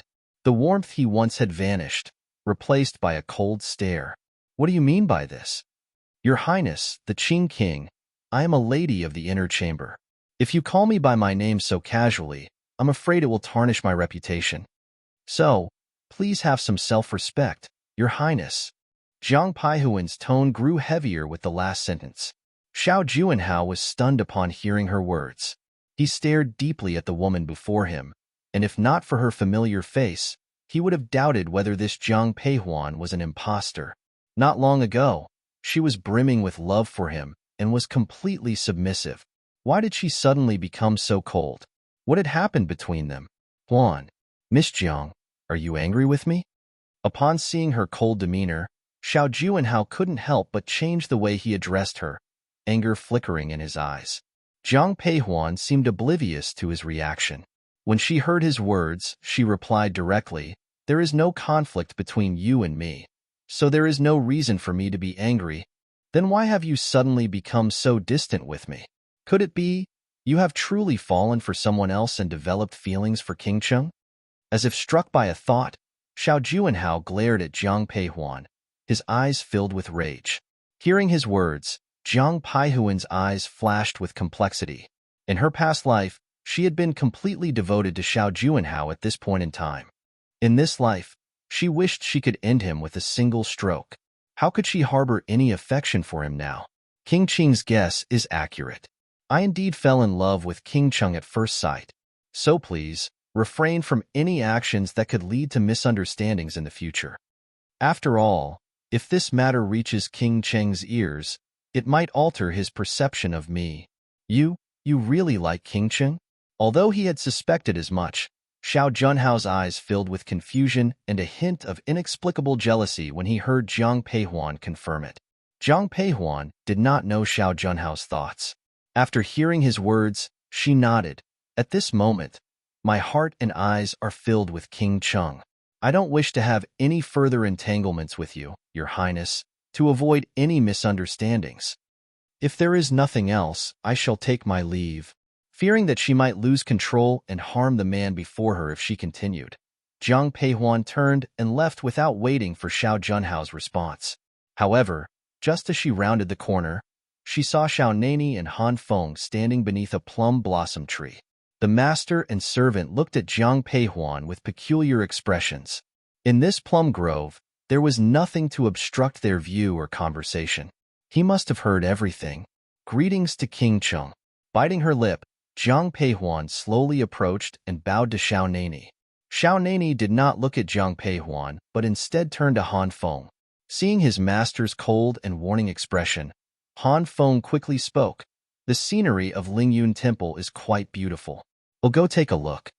With that, he hurriedly left, as if something were pursuing him. After Han Feng departed, Xiao Nani finally turned his gaze to Jiang Peihuan. He remained silent, his eyes calmly studying her, but their depths burned with intensity. Jiang Peihuan found it difficult to meet his gaze. After a moment of thought, she said, "Did Your Highness heard everything I said just now?" Xiao Nani nodded in response to her statement. Upon seeing his nod, a rare hint of embarrassment crossed Jiang Peihuan's eyes. Jiang Peihuan bowed to Xiao Nani and spoke softly, "King Cheng, I apologize for today's events. I used you as an excuse because I was left with no other choice. Your Highness, please consider my words today as a mere joke. Don't take them seriously." What if I do take it seriously? What did you say? Before Jiang Peihuan could finish speaking, Xiao Nani gently interrupted her. He stepped closer, his deep eyes gazing intently into hers. As he spoke, his eyes were filled with earnestness. Seeing his expression, Jiang Peihuan was shocked. Xiao Nani had feelings for her? How could that be possible? They had no connection in their past lives, and Xiao Nani had passed away early. Could her rebirth have altered the course of her previous life? Regardless, she would not become entangled with the Xiao family again in this life. Realizing this, Jiang Peihuan's expression quickly regained its usual coldness. "I'm not sure what you mean, Your Highness." Seeing the change in her expression, a hint of a smile appeared in Xiao Nani's eyes. "What if I said that my marriage proposal at the general's mansion was genuine?" Upon hearing Xiao Nani's words, Jiang Peihuan fell silent. Who was King Cheng? The emperor's own brother, an esteemed royal uncle who stood above countless others. She couldn't believe that she could genuinely captivate this man, making him fall in love at first sight. As countless thoughts raced through her mind, Jiang Peihuan ultimately surmised that the man before her might also have designs on the military authority held by the general's mansion. "Your Highness, the gravest taboo today is for king to engage in secret dealings with ministers. If the emperor learns that you covet my father's military power, I doubt it will benefit you in any way. Do you believe that I propose to you because I desire the military power your father holds?" Sorry for the inconvenience. Thank you very much.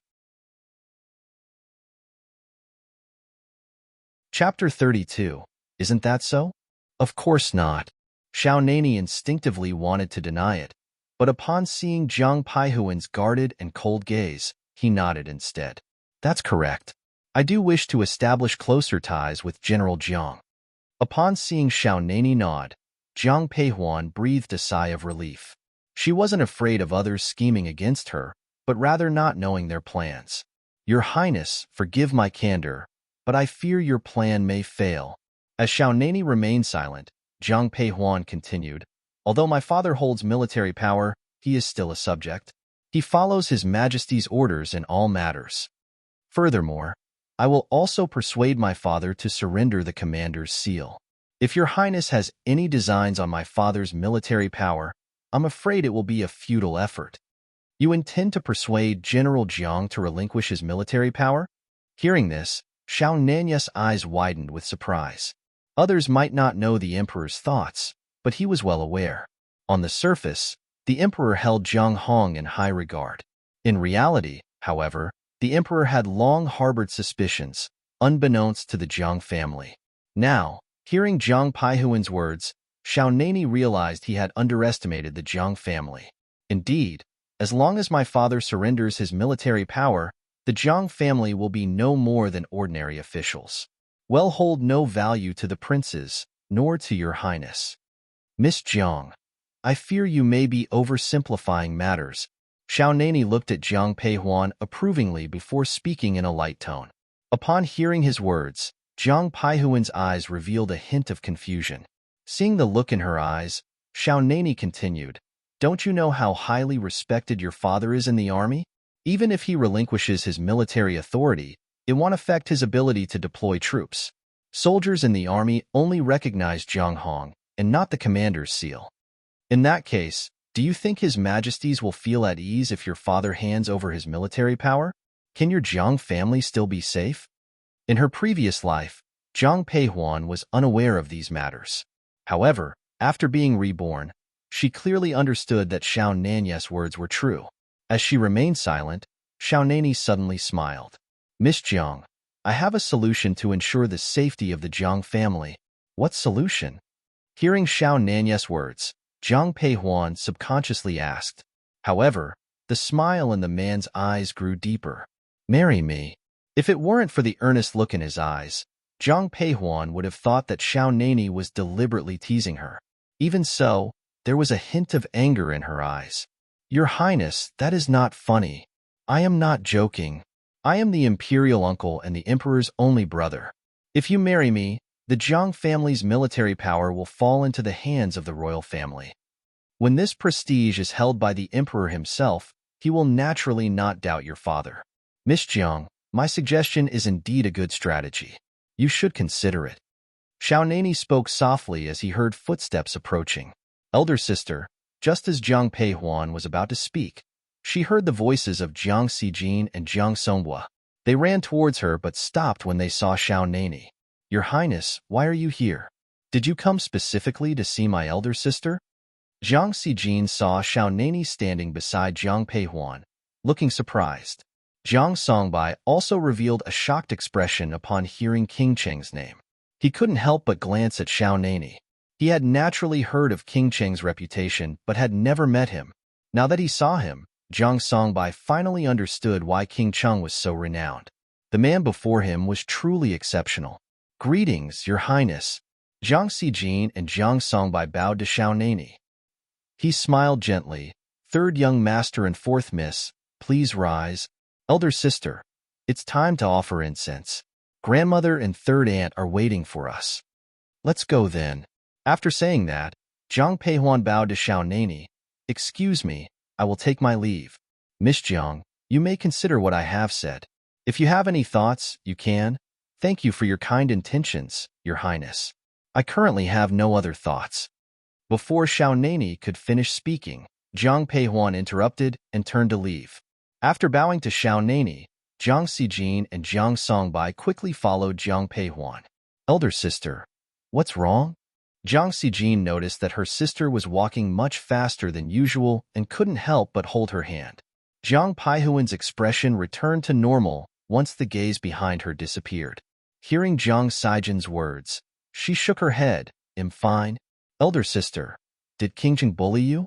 Jiang Songbai suddenly spoke, his eyes revealing a hint of anger. Hearing his words, Jiang Peihuan quickly replied, "Don't talk nonsense. King Cheng is the imperial uncle.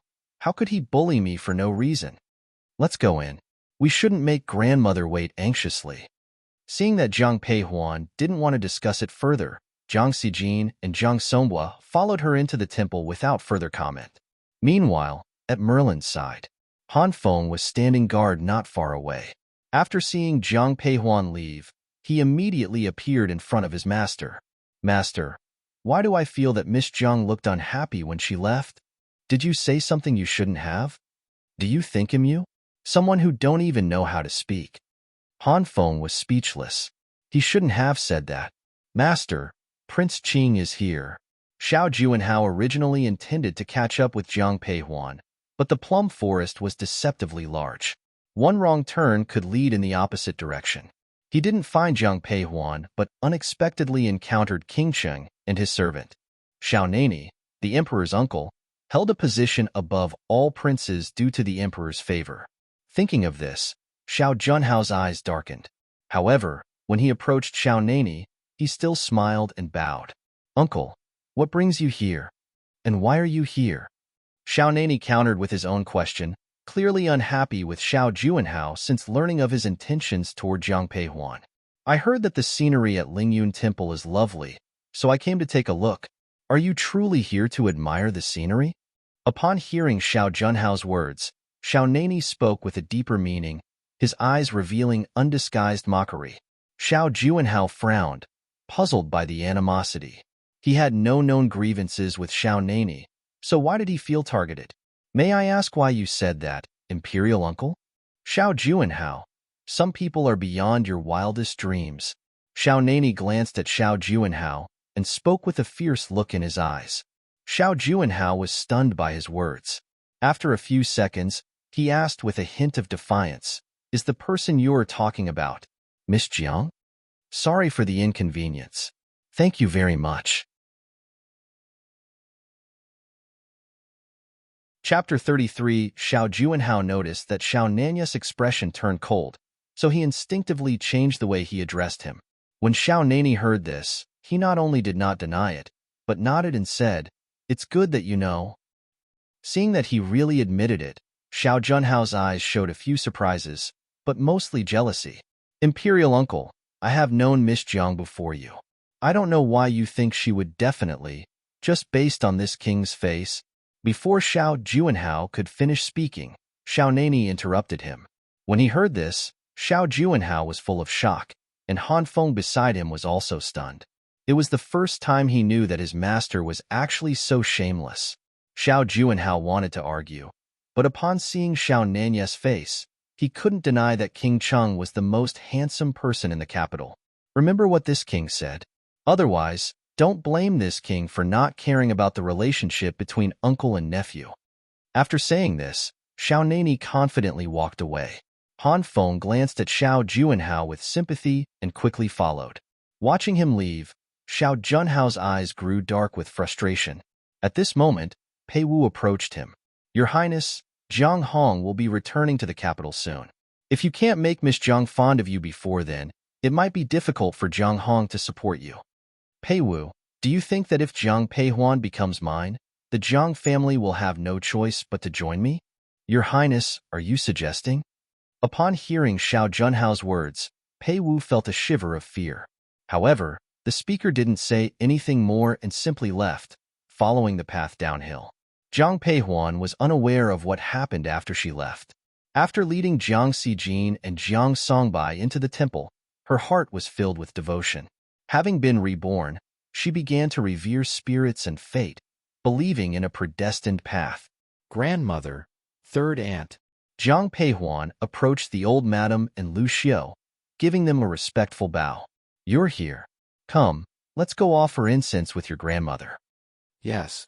The group slowly advanced and, under the abbot's guidance, knelt before the bodhisattva. Everyone closed their eyes, thinking about their desires. Jiang Peihuan smelled the incense in the air and felt a sense of peace. In her new life, her only wish was to protect her family, with no other ambitions. With these thoughts in her heart, Jiang Peihuan opened her eyes and devoutly bowed down. Elder sister, what did you ask the bodhisattva for? Jiang Peihuan had just handed the incense to Yu'er when Jiang Xijin ran up to her, smiling. Hearing this, Jiang Songbai laughed and said, "If you tell your wish, it won't come true." Listening to her siblings, Jiang Peihuan smiled and gently touched Jiang Xijin's hair. "I asked the bodhisattva to bless you and Songbai, so you can grow up safely and for our family to live in peace and happiness." "Young miss," the old madam and third madam said, "we should head back to the residence." At that moment, Yu'er hurried to Jiang Peihuan's side, her tone urgent. "What happened?"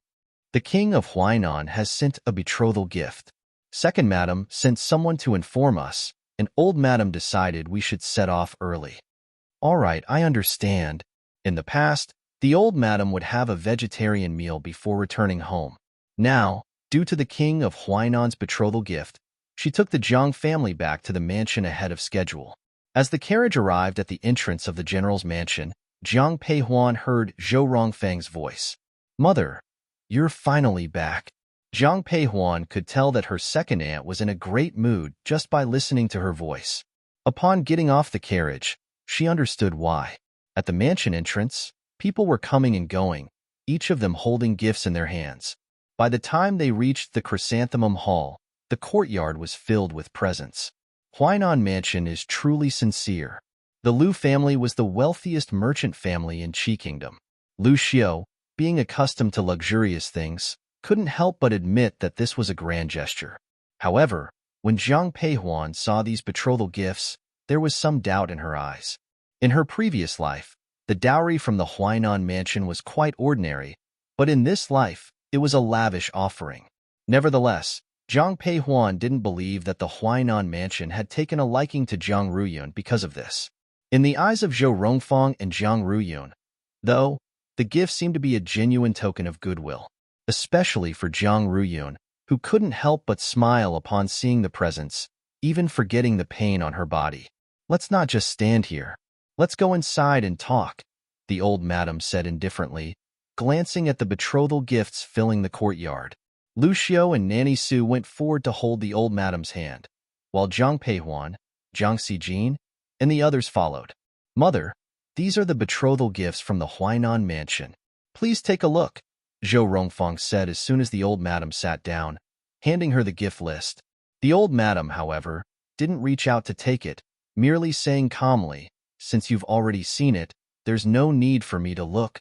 Ruyun is your daughter, and you're the one who agreed to this marriage. I won't say anything more about it." But this marriage was decided hastily. As Ruyun's mother, you should put in more effort for her. They'll leave the wedding preparations to you. Finishing her words, the old madam looked at Jiang Peihuan.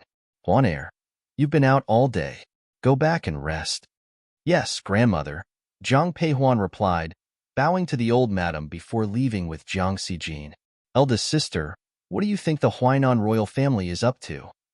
Jiang Xijin asked, after they left the Chrysanthemum Hall. At her question, Jiang Peihuan smiled. "What do you think?" "I don't understand. Logically, the Huainan Mansion should be quite dissatisfied with our second sister. But they sent such a generous betrothal gift. Is it because of our father?" "It's not entirely because of father." "Then why?" Jiang Xijin's eyes filled with curiosity at her sister's words, but Jiang Peihuan didn't continue, simply nodding at her. "Think about it yourself." With that, Jiang Peihuan led Yi Xiao and Yu'er to her plum garden. That night, as Jiang Peihuan prepared for bed, there was a knock on her door. Yu'er entered Jiang Peihuan's room. "Eldest miss, second madam, and third madam are quarreling. Young Master Songbai asked me to invite you." "All right." Jiang Peihuan nodded, seemingly having anticipated this already. As Yu'er helped her dress, she asked, "Miss, why aren't you surprised at all?" "There's nothing to be surprised about. It was just a matter of dowry." Aristocratic families prepared their daughters' marriages based on the bride price. Since the Huainan prince bride price was so generous, Zhou Rongfang had to prepare a matching dowry. But her second uncle was only a fifth-grade military guard commander. Where could her second aunt find the dowry? Third sister-in-law, are you implying that you won't provide my Yun heir's dowry? Sorry for the inconvenience. Thank you very much. Chapter 34. When Jiang Peihuan arrived at the entrance of Chrysanthemum Hall, Zhou Rongfang and Lu Xiu were still in the midst of an argument. Upon hearing Zhou's words, Lu Xiu couldn't help but frown. Second sister-in-law, what are you talking about? When did I ever prevent you from preparing a dowry for Ruyun? Then why did you stop me from taking money from our shared funds? We have a rule in our residence that when sisters get married, apart from Huaner's dowry, which is 100,000 silver taels, the other sisters receive 50,000 taels as their dowry. Since you've already taken 50,000 taels, I can't let you take any more. The betrothal gift from the Huainan mansion is worth at least 100,000 taels.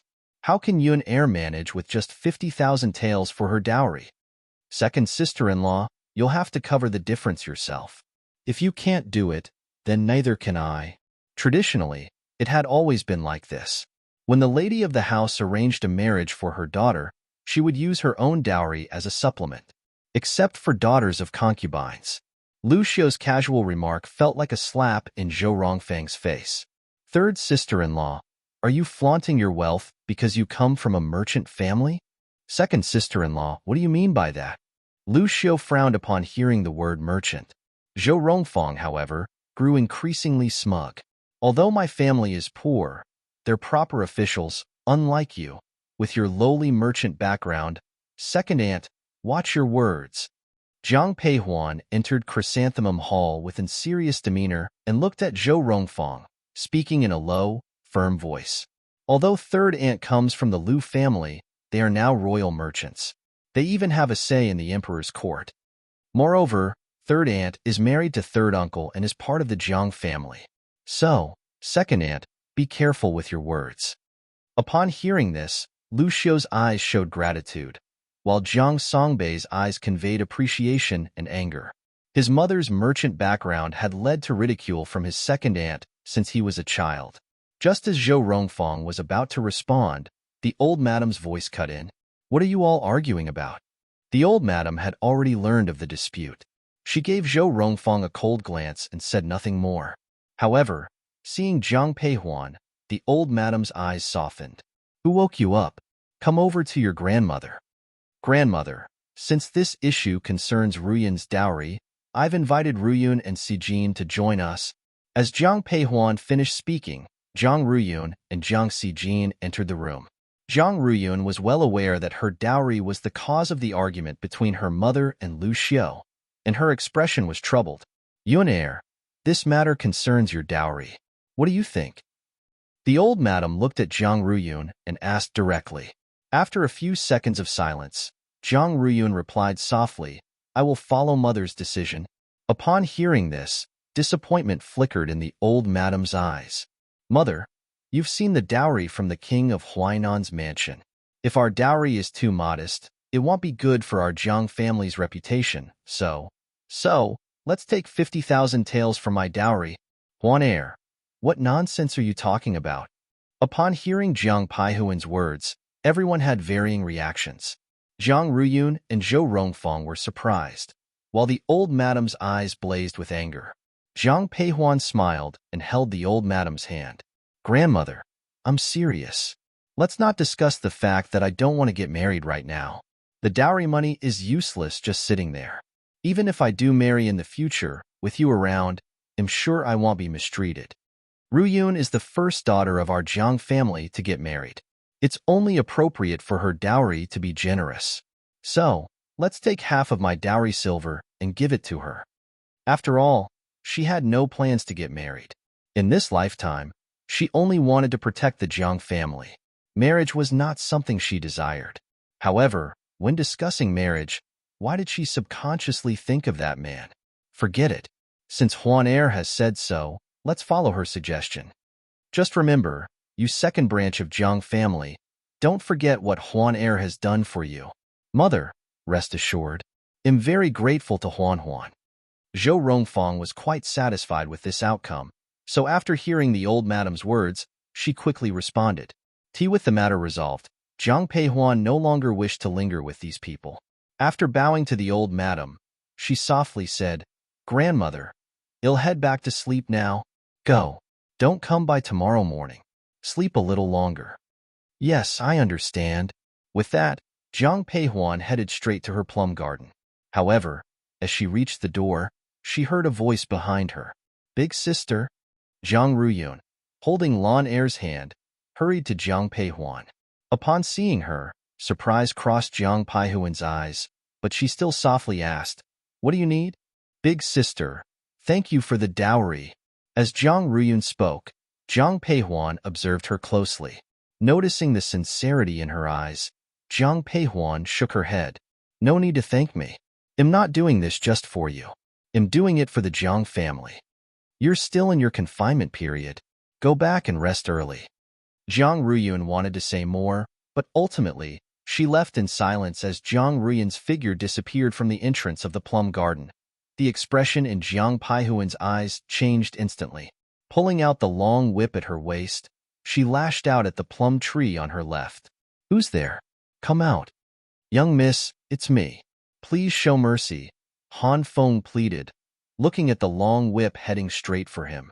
Seeing him, Zhang Peihuan was slightly surprised.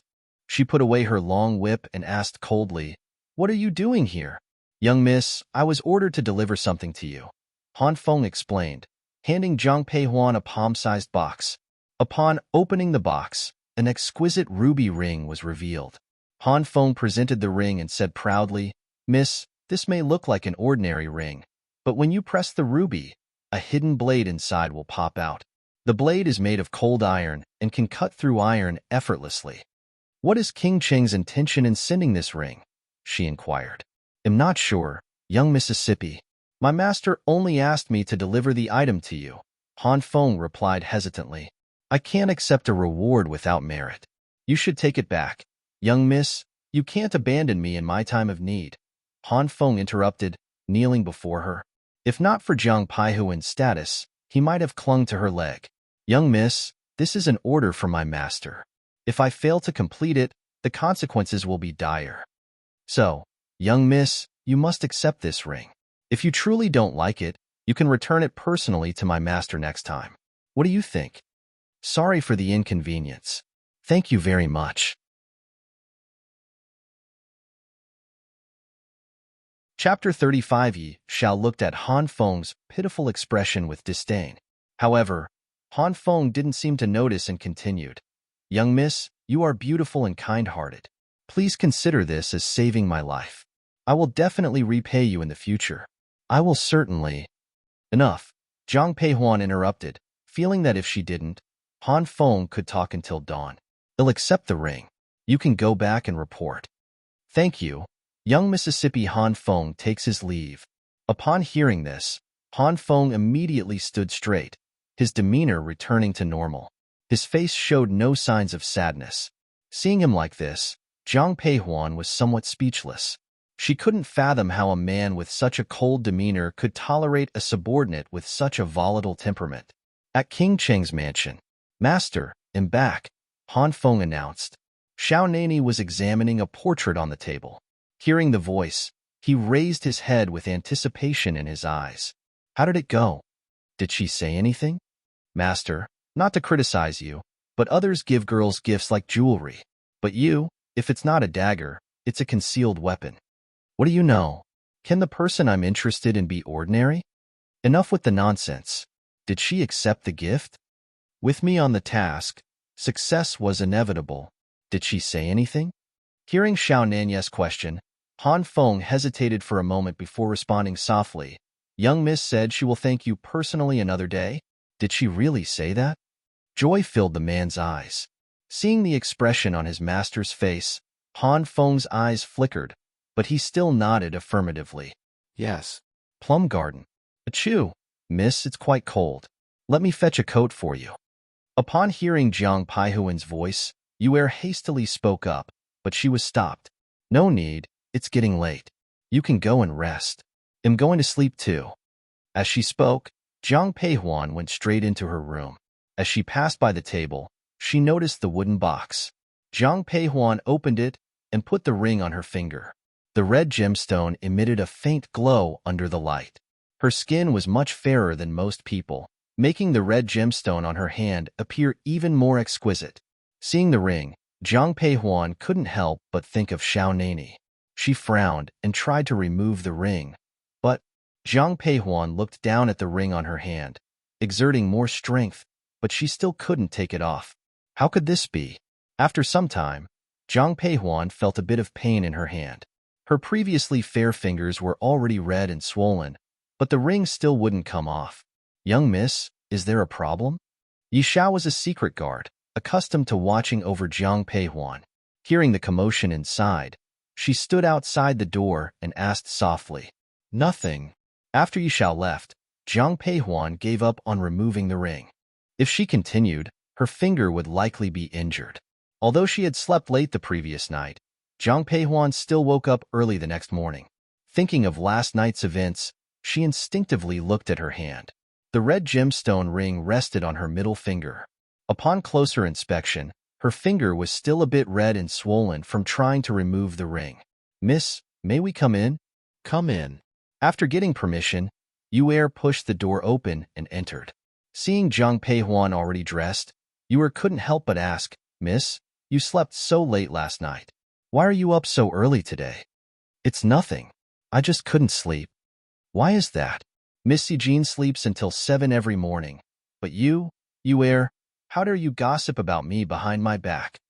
Jiang Jean pushed the door and entered, feigning anger. Yue quickly bowed. "Miss Jiang, I realize my mistake. Please punish me." "Hey, what are you doing? I was just joking with you." Seeing Yue's panicked eyes, Jiang Jean quickly approached her. Yue, now standing, chuckled softly. "I was just joking with Miss Jean too. Very funny, Yue. Elder sister, look. Yue is actually teasing me now." "Elder sister, when did you start wearing rings?" Just as Jiang Peihuan was about to speak, Jiang Jean grabbed her hand. With her shout, everyone's gaze fell upon her hand. For some reason, at that moment, Jiang Peihuan felt slightly embarrassed. She quickly withdrew her hand and looked at Jiang Jean. "Why did you come here so early in the morning?" Sigh. Hearing Jiang Peihuan's words, Jiang Jean let out a long sigh. It's all because of second aunt. She wants everyone to know she's marrying off her daughter, so she had people start decorating the garden early in the morning. It was so noisy I couldn't sleep. Third brother has returned to the academy, so I had no choice but to come to you. In that case, how about I take you out to play today? Really, elder sister? Jiang Sijin's eyes sparkled when she heard they were going out to play. Although the general's mansion didn't restrict their movements, Jiang Sijin was still young, so she needed someone to accompany her whenever she went out. Yes, the loquats at Mother's Manor should be ripe soon. Let's stay there for 2 days.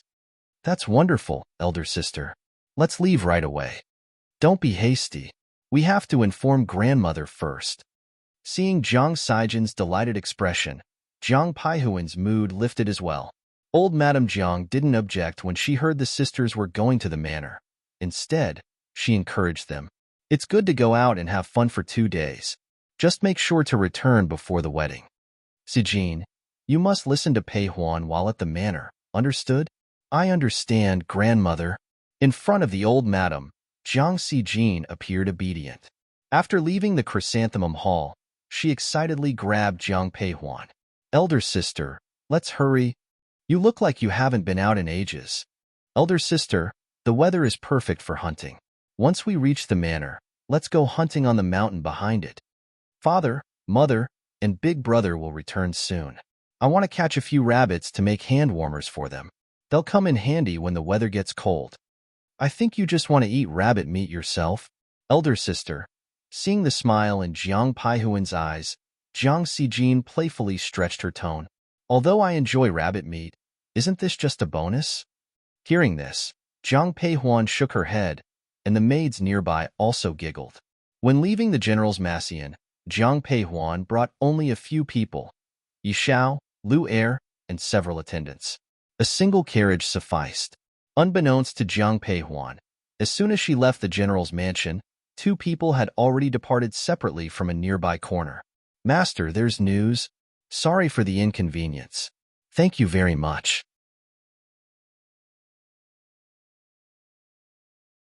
Chapter 36. One of them went straight to the Qing mansion. After returning from Lingyun Temple, the more Xiao Juanhao thought about it, the more he felt that something was off. That day, Jiang Peihuan looked at him as if she was looking at a stranger. Her eyes were full of annoyance and indifference, with a faint hint of hatred. Not long ago, she had gazed at him with dependence and admiration. Xiao Juanhao had been pondering what had changed in the past few days. In the end, he concluded that Jiang Peihuan had fallen for someone else. He absolutely could not accept this outcome. What news? Seeing Pei Wu enter, Xiao Juanhao collected his thoughts and spoke indifferently. Pei Wu stepped forward and whispered a few words in Xiao Junhao's ear. Hearing him, Xiao Junhao's eyes filled with surprise. Is the news true? It's true. Eldest young miss has already taken third young miss out of the city. It seems they'll be staying at the manor for a few days. The luck is on my side. Pei Wu, pack your things. Yes. While Qing's mansion was bustling, King Cheng's mansion also received the news. Han Feng excitedly ran into Xiao Nanya's study. He looked at the man sitting in the chair, examining a painting, and smiled. Master, good news? What? Did you find money? Xiao Nani glanced at him coldly and spoke unhappily. Master, eldest miss has left the city. Left the city? Hearing Jiang Peihuan's name, Xiao Nani immediately sat up straight and looked at Han Feng. Observing his master's expression, Han Feng continued, I've already found out. Eldest miss brought third miss out to play. They didn't bring any elders with them. They only have Yi Xiao and a servant girl with them. Pack your things and head to An Mansion. Master, why are we going to An Mansion? Shouldn't we be looking for eldest miss? Seeing the confusion in Han Feng's eyes, Xiao Nani replied disdainfully, Do you have a house next to the general's mansion? Han Feng was speechless. All right, he had been foolish. At the An Mansion, Prince An was the youngest son in the kingdom, only 12 years old this year. When Xiao Nani arrived, the young prince was bored in his residence. Upon hearing of Xiao Nanya's arrival, confusion filled Prince An's eyes. By this time, Xiao Nani had already approached him. Uncle, why are you here? Prince An, Xiao Junmo, looked at Xiao Nani with puzzled eyes as he walked towards them. Seeing his confused expression, Xiao Nani calmly replied, I heard the scenery at your manor south of the city is quite beautiful. So, the doubt in Xiao Junmo's eyes deepened. I wish to see it for myself. Did you come to see me today just for this? Yes. Xiao Junmo fell silent. 2 hours later, Xiao Nani and Xiao Junmo set off towards the manor. Simultaneously, Jiang Peihuan and Jiang Xijin arrived at the manor. Greetings to eldest young miss and third young Mississippi. The manor's head had already received the news and had been waiting at the entrance. Upon seeing Jiang Peihuan and Jiang Xijin stepping out of the carriage, he hurried forward. Uncle Liu, please rise. Uncle Liu was Deputy General Liu's father, so Jiang Peihuan showed him more courtesy. Uncle Liu, I'm here primarily to spend a couple of days with Xijin. Please, carry on with your duties and don't mind us. Yes. Uncle Liu, are the loquats in the manor ripe? They are indeed. If third miss wants some, he'll have someone pick a few. No need, eldest sister and I will pick them ourselves later. Hearing Uncle Liu's words, Xijin quickly waved her hand. As she spoke, she took Jiang Peihuan's hand. Elder sister, let's go now. All right? Yes. Seeing Jiang Peihuan nod, Jiang Xijin hurriedly ran towards the hill. Observing this, Jiang Peihuan smiled and shook her head, then turned to Yi Xiao. Follow third miss and ensure she doesn't get hurt. Yes. Young miss, shall we go as well? Lu Er was eager to join. Seeing Jiang Xijin's retreating figure, she spoke softly. Upon hearing her words, Jiang Peihuan nodded. The loquats were indeed ripe, and from a distance, patches of golden yellow were visible. Jiang Xijin stood under the tree, calling out to Jiang Peihuan, Elder sister, come quickly. As she spoke, she had already rolled up her sleeves. At this moment, Jiang Peihuan approached and whispered, Be careful not to fall from the tree. Don't worry, elder sister, I definitely won't fall. Ming fetch me a basket to put the loquats in later. Yes, Mississippi. Ming had been following Jiang Xijin the whole time and had a lively personality. In no time, she arrived at the tree with a large basket. With the tools in place, Xijin began to examine the loquat tree before her. After choosing a relatively large tree, she leaped and climbed onto a branch. Xijin moved swiftly, quickly reaching the tree's center where she could pick the loquats. Elder sister, I'm starting to pluck them. Help me see which loquat is larger. All right, be careful and stay safe. Zhang Peihuan responded, and then looked up at the loquats on the tree. In the distance, Xiao Nani was approaching with Xiao Junmo. Master, it's the eldest miss and her group.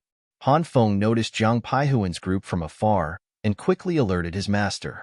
Xiao Nanya's vision was sharp, and he immediately spotted Zhang Peihuan standing under a tree. She looked up, a faint smile gracing her lips. Perhaps the sun was too bright, so she shielded her eyes with her hand. That's when Xiao Nani caught sight of the ring on her finger. Upon seeing the ring, Xiao Nanya's lips curved into a smile. Young miss, someone is coming. Hearing the voice, Yishao whispered into Zhang Peihuan's ear. Upon hearing Yishao's words, Zhang Peihuan turned her head. Her eyes met Xiao Nani, who was on horseback, dressed in white, radiating a jade-like aura. She wondered if it was her imagination, but she thought she saw a smile on the man's face. At that moment, Xiao Junmo looked at Xiao Nani and asked, Uncle, did you come here just to see that woman? Hearing this, Xiao Nanya's expression became neutral. I came here to enjoy the scenery. Xiao Junmo fell silent. Han Feng was speechless. Han Feng, who was that girl on the tree? Zhang Sijin's laughter was quite conspicuous. Xiao Junmo's eyes were filled with curiosity as he saw the girl in red. Hearing Xiao Junmo's question, Han Feng couldn't help but reply, Your Highness Prinin, that's the third miss of the general's mansion. She's about the same age as you. So, it would be better not to call her a little girl. Xijin, come down. As Xiao Nani and his group slowly approached, Zhang Peihuan called to Jiang Xijin on the tree. Realizing that someone was coming, Jiang Xijin heeded Zhang Peihuan's words and jumped down from the tree. Sorry for the inconvenience. Thank you very much.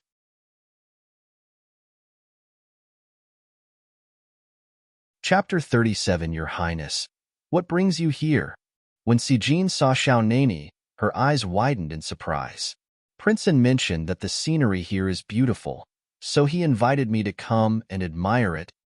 Knowing that Jiang Xijin and Zhang Peihuan were very close, Xiao Nanya's tone was gentle. However, both Prince An and Xijin revealed puzzled expressions upon hearing this. Especially Prince An, his eyes showed surprise and confusion, but he didn't reveal that it was Xiao Nani who had taken the initiative to find him. Zhang Peihuan didn't mind their expressions. After bowing to Xiao Nani and Xiao Junmo, she whispered, In that case, I won't disturb your highnesses King Cheng and Prince An. With that, she looked at Jiang Xijin. It's getting late. Let's return to the manor. King Cheng, farewell. When Jiang Xijin heard this, she waved at Xiao Nani and then followed Zhang Peihuan. However, as soon as they entered the manor, Jiang Xijin couldn't help but grasp Zhang Peihuan's hand. Elder sister, why is King Cheng here? Didn't the king already say? He's here to enjoy the scenery. Eldest sister, that excuse would only fool a 3-year-old. In the entire Qi kingdom, who doesn't know that King Cheng has been gifted several beautiful courtyards and villas? If he wanted to enjoy the scenery, why would he come here? No matter the reason for King Cheng's visit, it's not for you to discuss. Don't bring this up again. Turning around and glaring at Jiang Xijin, Zhang Peihuan spoke angrily. But the young girl beside her didn't seem concerned. Instead, she held her sister's hand. Elder sister, could it be that King Cheng? Enough nonsense. Before Jiang Xijin could finish, Zhang Peihuan interrupted her. Seeing the sternness in her eyes, Jiang Xijin silently covered her mouth, indicating she would remain quiet. After giving her a sharp look, Zhang Peihuan walked towards the manor. But just as she took a step, a familiar voice called out from behind her. Miss Jiang, please wait. Elder sister, it seems to be King Cheng. As Jiang Xijin heard the voice, her interest was piqued. Zhang Peihuan looked at the man slowly approaching, her eyes filled with complex emotions. "Greetings to His Highnesses King Chong and King A. Young miss, please rise. I came here today because I heard that your manor has many loquats and peaches. Coincidentally, I enjoy both these fruits, so I came to ask for some. Eldest miss, would you be willing to give me some?" As soon as Xiao Nani finished speaking, the expressions in everyone's eyes varied. Han Feng, who was next to Xiao Nani, widened his eyes. His master was clearly allergic to peaches, so when did he start liking them? He was going all out to get close to the young miss. After hearing Xiao Nani's words, a strange look appeared in Jiang Paihuan's eyes. If she remembered correctly, Xiao Nani hated peaches the most. This was something she had learned from Xiao Juanhao in her past life. Is the young miss unwilling? Seeing Jiang Peihuan hesitating, Xiao Junmo, who was nearby, asked softly. Hearing his voice, Jiang Peihuan gathered her thoughts and respectfully replied, "Of course not. I'll ask the manor's steward to prepare some loquats and peaches for your highness. There's no need to rush. I've heard the manor has beautiful scenery. Since we're here, I'd like to take a look. Eldest miss, could you please accompany me for a walk?" As he spoke, Xiao Nani glanced at Xiao Junmo, who quickly smiled at Jiang Xijin. "Third miss, I'd like to personally pick some fruits to present to my father and mother. Could you please show me the way?" "That's easy. I'll take you there right now." Upon hearing Xiao Junmo's words, Jiang Xijin spoke without thinking. However, after she finished speaking, she remembered Jiang Peihuan and quickly looked at her. "Elder sister?" Hearing this, Jiang Peihuan nodded but softly reminded her, "You are the hostess. Remember to entertain His Highness well." "Understood, elder sister." With that, Jiang Xijin left with Xiao Junmo. Then, Han Feng also walked away, glancing at Yi Xiao. However, Yi Xiao seemed not to notice and stood firmly behind Jiang Peihuan. Until Jiang Peihuan said, "Yi Xiao, you may leave as well. I'll accompany Prince Chung for a walk." Yes. Watching Yi Xiao's retreating figure, Xiao Nani said softly, "It seems that in Yi Xiao's heart, your words carry more weight than mine now. What brings your highness here today?" After everyone had left, Jiang Peihuan looked directly at the man beside her and spoke. Her eyes were filled with indifference and a hint of distance. For some reason, seeing Jiang Peihuan like this made Xiao Nani's heart ache. He didn't answer her question but looked at her hand instead. "This ring looks lovely on you." Hearing Xiao Nani mention the ring on her finger, Jiang Peihuan's eyes filled with a hint of helplessness. "For some reason, I can't remove this ring. Once I manage to take it off, they'll return it to its rightful owner. If you can't remove it, then don't bother. There's no reason for me to take back something I've given away." Seeing Jiang Peihuan wanting to say more, Xiao Nani continued, "I gave this ring to Miss Jiang because I need your help with something." "What is it?" When Jiang Peihuan heard Xiao Nani asking for her help, she felt a sense of relief. For some reason, every time she saw Xiao Nani's expression, she couldn't look directly at him. "I can't tell you about this matter just yet. You'll know in a few days." Hearing this, Jiang Peihuan furrowed her brow.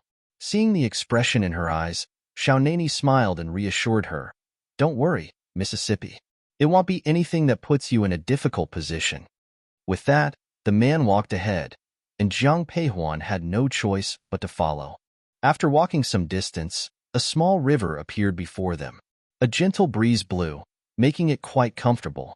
Xiao Nani stopped by the river and admired the view. "The scenery here is indeed beautiful. Your Highness, you flatter me." When they were together, it was mostly Xiao Nani who spoke while Jiang Peihuan responded softly.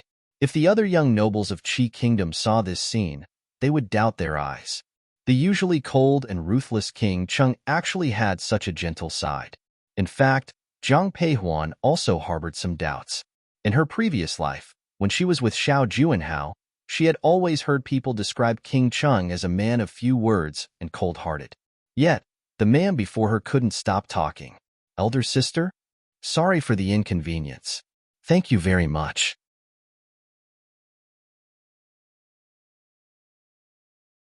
Chapter 38. At that moment, Jiang Xijin's voice reached her ears, followed by her, Xiao Junmo, and others walking towards them.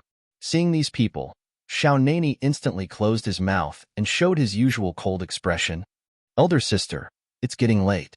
I'm a bit hungry. Let's go have a meal. Hearing Jiang Sijin's words, Xiao Nanya's eyes brightened.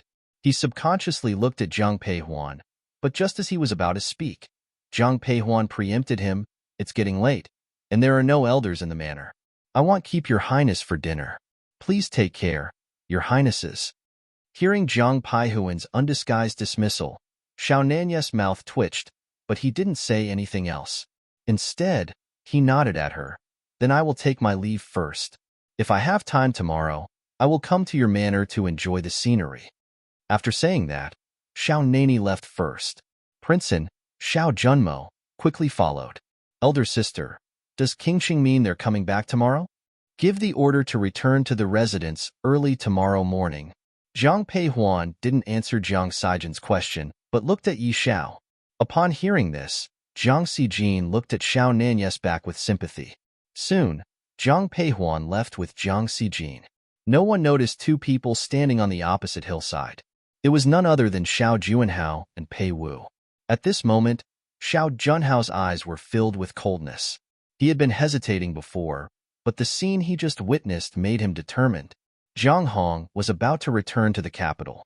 He couldn't let Jiang Peihuan slip through his fingers. Is everything ready? Your Highness, don't worry. Everything is prepared, and the items have been placed in the dishes. As soon as eldest miss eats that dinner, she will fall asleep. Hearing this, Xiao Juanhao didn't say anything but looked at Jiang Peihuan's departing figure, his eyes revealing a determined expression.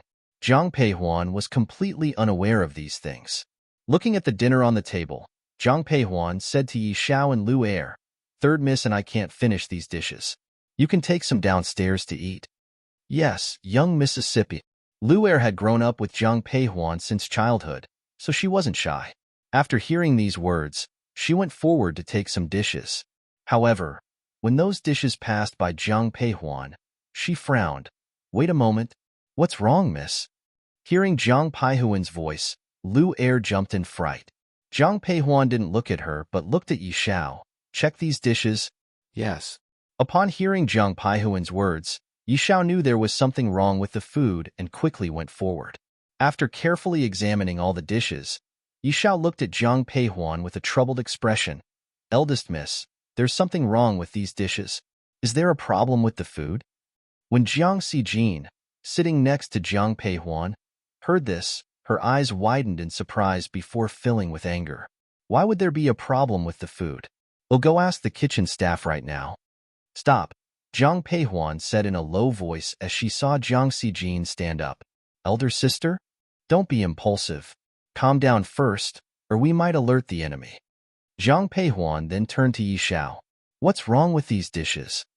They're not poisoned, but they contain sleeping pills that will make people fall asleep, Yi Xiao explained. This was also why she hadn't noticed the issue immediately. Don't alert anyone. Lu Er, you and Yi Xiao should prepare a few more dishes yourselves. Yes, young Mississippi. Elder sister, do you have a plan? As Yi Xiao and Lu Er left, Jiang Sijin looked at Jiang Peihuan with excitement in her eyes. Seeing her sister's expression, Jiang Peihuan's mood improved. Tonight, we'll close the doors and catch the ghosts. At night, the lights in Jiang Manor were turned off, and the entire estate was eerily quiet. Master, the eldest miss and the others have already gone to bed. Shouldn't we rest as well? Han Feng asked, looking at Xiao Nani standing in the courtyard. He yawned as he spoke. Xiao Nani gave him a cold glance, but eventually entered the house, seeing the dark manor nearby. After Xiao Nani went inside, a few shadowy figures entered Jiang Manor. Your Highness, this is Miss Jiang's room. Pei Wu, dressed in black, whispered as he pointed to the room on the left. Xiao Juanhao, also in black, but without a mask, looked at the closed door with excitement in his eyes. You all wait outside for my orders. Yes.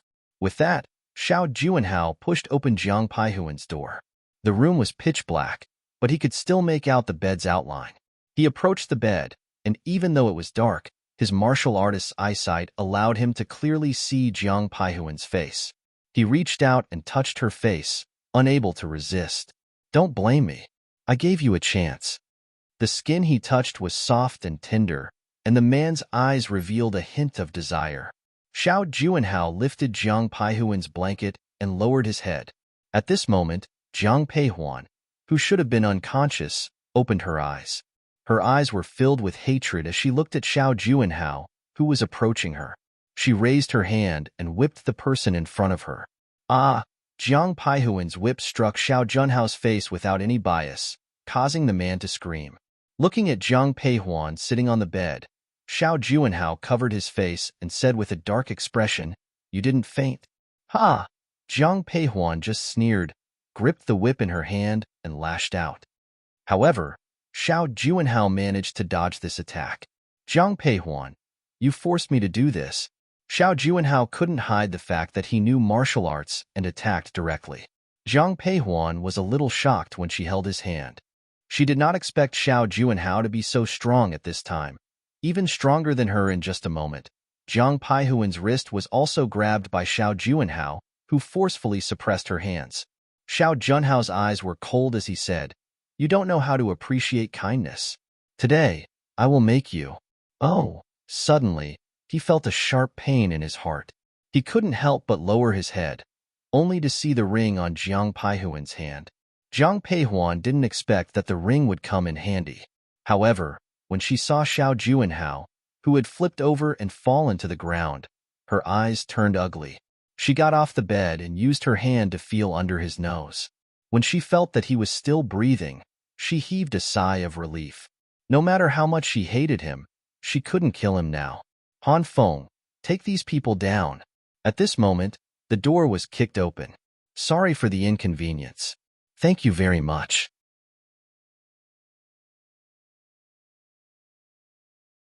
Chapter 39. Upon hearing the noise, Jiang Peihuan looked coldly at the door, and her eyes widened in surprise when she saw who had entered.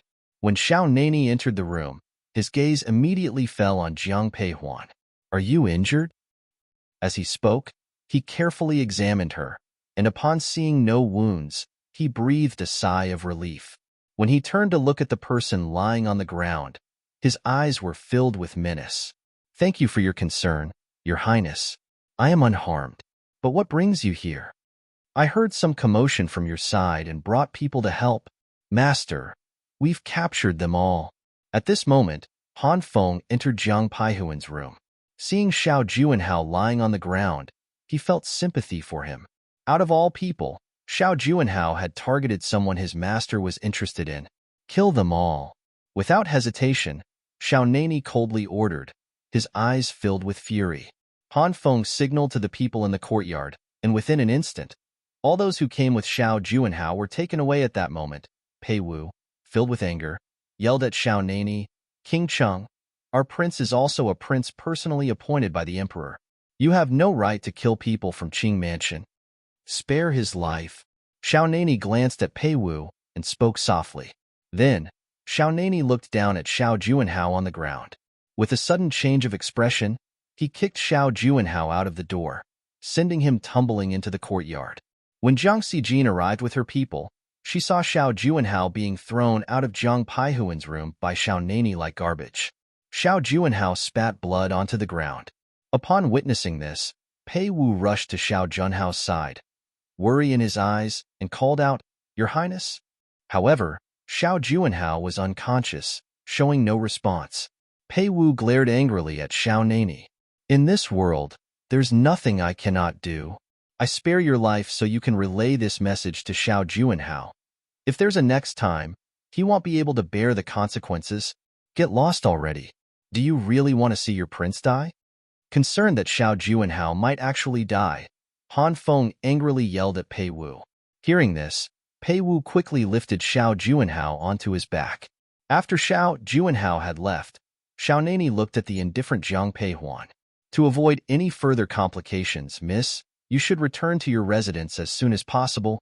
Thank you for helping me today, Your Highness. You really don't need to get involved in these troubles. As long as it concerns you, it's not a problem for me." Seeing she was about to speak, Xiao Nani interrupted. "It's getting late. Let's rest for now. Don't worry about the Qing King's matter. They'll handle it." Hearing his words, Jiang Peihuan wanted to say something, but ultimately remained silent, nodding with a complex expression. After leaving some guards behind, Xiao Nani departed with Han Feng. That night, Zhang Peihuan struggled to sleep, staring at the ring in her hand. Her eyes were filled with mixed emotions. Memories from her past life played out in her mind. She wished to avoid any contact with the Xiao family. Moreover, she knew Xiao Nanya's fate wasn't good. Yet, the ring on her finger served as a reminder of his help. When the sky began to brighten, Zhang Peihuan finally grew drowsy.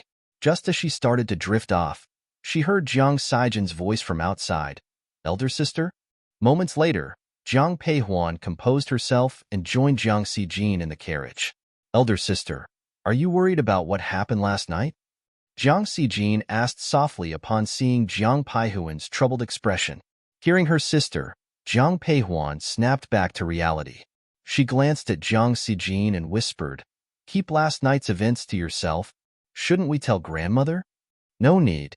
Your second older sister's marriage is already stressing grandmother. Let's not burden her further." "Understood." Jiang Sijin obeyed Zhang Peihuan, deciding not to inform the family, and even reminded those around her. Old Madame Jiang noticed Zhang Peihuan had only stayed one night before returning to the manor and couldn't help but ask, "Huan heir, why are you back so soon? Is something wrong at the manor?" "Nothing's wrong. I just happened to find ripe loquats and peaches. They don't last long, so I picked them and brought them for grandmother to taste." "You silly girl, there's always time for grandmother to enjoy these fruits. You didn't need to make this trip." Zhang Peihuan smiled but said nothing. She left discreetly. By the time Xiao Nani visited the Jiang Manor in the morning, she was already gone. As he looked at the village head standing before him, Xiao Nanya's eyes showed a hint of helplessness. Eager to see her, had arrived only to find Shed slipped away without a word. "Uncle, what do you think? Should we continue enjoying the scenery, or head back?" Prince and casually bit into the loquat in his hand and looked at Xiao Nani with a smile, a hint of amusement in his eyes. Xiao Nani ignored him and looked at the manor head. "When did Miss leave?" Replying to King Cheng, "Eldest Miss left before breakfast. It was almost time for breakfast. Let's head back to the city." Xiao Nani glanced at Han Feng and left the manor. Watching his retreating figure, Prince couldn't help but shout, "Uncle, wait for me." In just a moment, the area returned to its peaceful state. However, not far away, the manor of Qing Mansion was in chaos. "How is he?" Looking at the doctor's concerned expression, Pei Wu quickly asked. Worried that Xiao Juanhao would cause unnecessary trouble if he returned to the city, Pei Wu didn't dare send him back. Instead, he invited a doctor to the manor. Seeing the doctor finish checking the pulse, Pei Wu quickly approached His Highness, Prince Qing, has severe injuries. To recover, he needs at least a month of proper care. "A month?" "Yes, at least a month. Go prepare the medicine." Cough, cough, cough. As soon as the doctor left, Xiao Juanhao, lying on the bed, opened his eyes. Pei Wu hurried forward and carefully helped him sit up. "Your Highness, you're awake." Xiao Juanhao coughed for a while before speaking softly. "Where's Zhang Peihuan?" Mentioning that woman caused a sharp pain in his heart. She wanted to kill him. At that time, although he was close to fainting, he clearly saw the murderous intent in her eyes. "Miss Jiang has already returned to the city. Sorry for the inconvenience." "Thank you very much."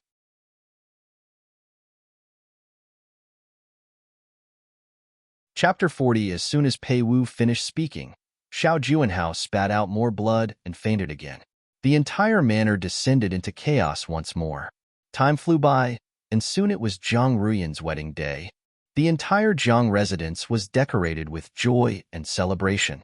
Zhang Peihuan, accompanied by Jiang Sijin and Yi Xiao, entered the orchid garden. When they arrived, Zhang Ruyan was in the middle of getting dressed. "Quickly bring everything here, and don't leave anything behind," Zhou Rongfang anxiously instructed the maids. When she turned around, she saw Zhang Peihuan and Jiang Sijin. Huan, Sijin, what brings you here?" "We came to see Ruyun." Zhang Peihuan bowed to Zhou Rongfang and spoke softly. "Eldest sister, third sister." Hearing the voices, Zhang Ruyun also looked at Zhang Peihuan and Jiang Sijin. At this time, Zhang Ruyun was still in her confinement period.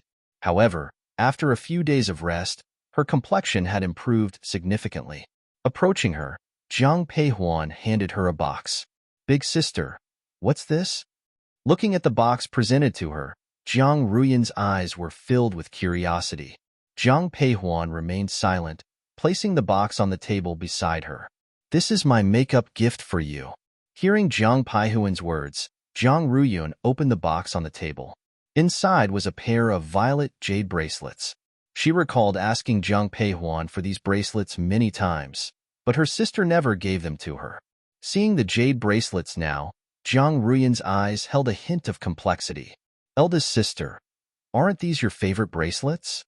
Today, you're getting married. I remember you like these bracelets, so I'm giving them to you now. I hope everything goes smoothly for you in the future. Thank you, big sister. I don't have anything particularly nice, just this 8 treasures necklace. Second sister, I'll give it to you. Thank you, third younger sister. Jiang Xijin, who usually quarreled with Jiang Ruyun whenever they met, was unaccustomed to her gentle demeanor. She touched her nose and stood behind Jiang Peihuan. Eldest miss, third madam invites you to come. At this moment, Lu Xiu's maid, Jing Er, hurriedly approached them. Xijin, stay here with your second sister. After quietly instructing Jiang Xijin, Jiang Peihuan went outside. Seeing the anxious look in Jing Er's eyes, she asked softly, "What's wrong? Is something up with third aunt?" "You'll find out when you go to the Chrysanthemum Hall, young Mississippi." Jing Er's eyes were filled with anger. Seeing this, Jiang Peihuan didn't say anything else and went straight to the Chrysanthemum Hall. Before she entered, she heard old Madame Jiang's angry voice. "This Zhao family is simply insufferable. Grandmother, who has upset you again?" Jiang Peihuan walked up to old Madame Jiang and spoke softly. Seeing her, the old madam's anger subsided a bit, but she still looked indignant. Who else could it be? It's the Zhao family, of course. Jiang Peihuan turned to look at Lu Xiu, who softly said, "The Huainan mansion just sent a message saying that the prince is feeling unwell due to the wind, so they can only send the butler to welcome the bride today." Hearing this, Jiang Peihuan frowned. Lu Xiu continued, "If the groom doesn't personally come to welcome the bride, Riyun might be looked down upon by the Huainan mansion before even entering their household. I sent someone to discuss this matter with them, but after some investigation we found out the prince isn't actually sick with a cold. He went to Wanxiang Pavilion to drink last night and hasn't sobered up yet." As Lu Xiu spoke the last sentence, her eyes were filled with helplessness. The Huainan mansion was clearly making things difficult on purpose, and there was nothing they could do about it. Third aunt, let someone inform second aunt about this situation. Let's see what she thinks. Jing Er, go and tell second mistress about this matter. Remember, don't cause a scene. Jing Er's eyes were filled with anger. Seeing this, Jiang Peihuan didn't say anything else and went straight to the Chrysanthemum Hall. Before she entered, she heard old Madame Jiang's angry voice. "This Zhao family is simply insufferable. Grandmother, who has upset you again?" Jiang Peihuan walked up to old Madame Jiang and spoke softly. Seeing her, the old madam's anger subsided a bit, but she still looked indignant. Who else could it be? It's the Zhao family, of course. Jiang Peihuan turned to look at Lu Xiu, who softly said, "The Huainan king's mansion just sent a message saying that the prince is feeling unwell due to the wind, so they can only send the butler to welcome the bride today." Hearing this, Jiang Peihuan frowned. Lu Xiu continued, "If the groom doesn't personally come to welcome the bride, Riyun might be looked down upon by the Huainan king's mansion before even entering their household. I sent someone to discuss this matter with them, but after some investigation we found out the prince isn't actually sick with a cold. He went to Wanxiang Pavilion to drink last night and hasn't sobered up yet." As Lu Xiu spoke the last sentence, her eyes were filled with helplessness. The Huainan king's mansion was clearly making things difficult on purpose, and there was nothing they could do about it. Third aunt, let someone inform second aunt about this situation. Let's see what she thinks. Jing Er, go and tell second mistress about this matter. Remember, don't cause a scene. Yes. Half a cup of tea later, Zhou Rongfang entered the Chrysanthemum Hall with bloodshot eyes. "This Zhao family is going too far. Now you're angry? Why did you agree so quickly before?" Old Madame Jiang spoke, her voice filled with irritation.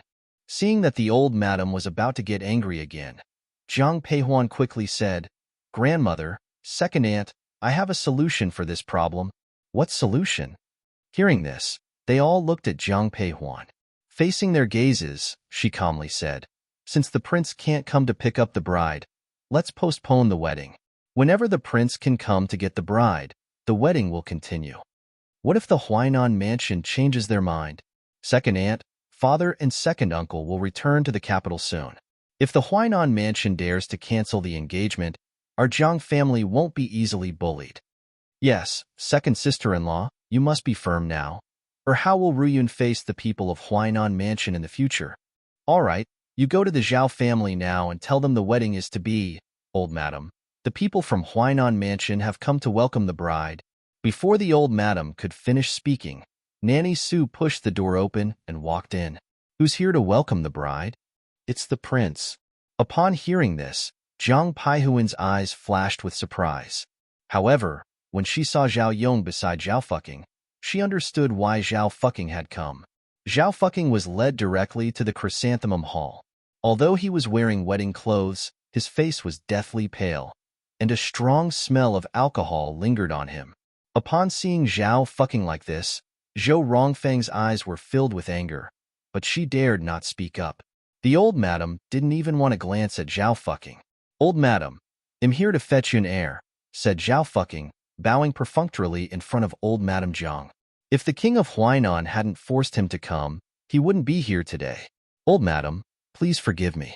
"Second madam, please forgive me. My son has caught a cold. So, if you have a cold, don't drink. It will only worsen your condition." Jiang Peihuan interrupted before Zhao Yong could finish.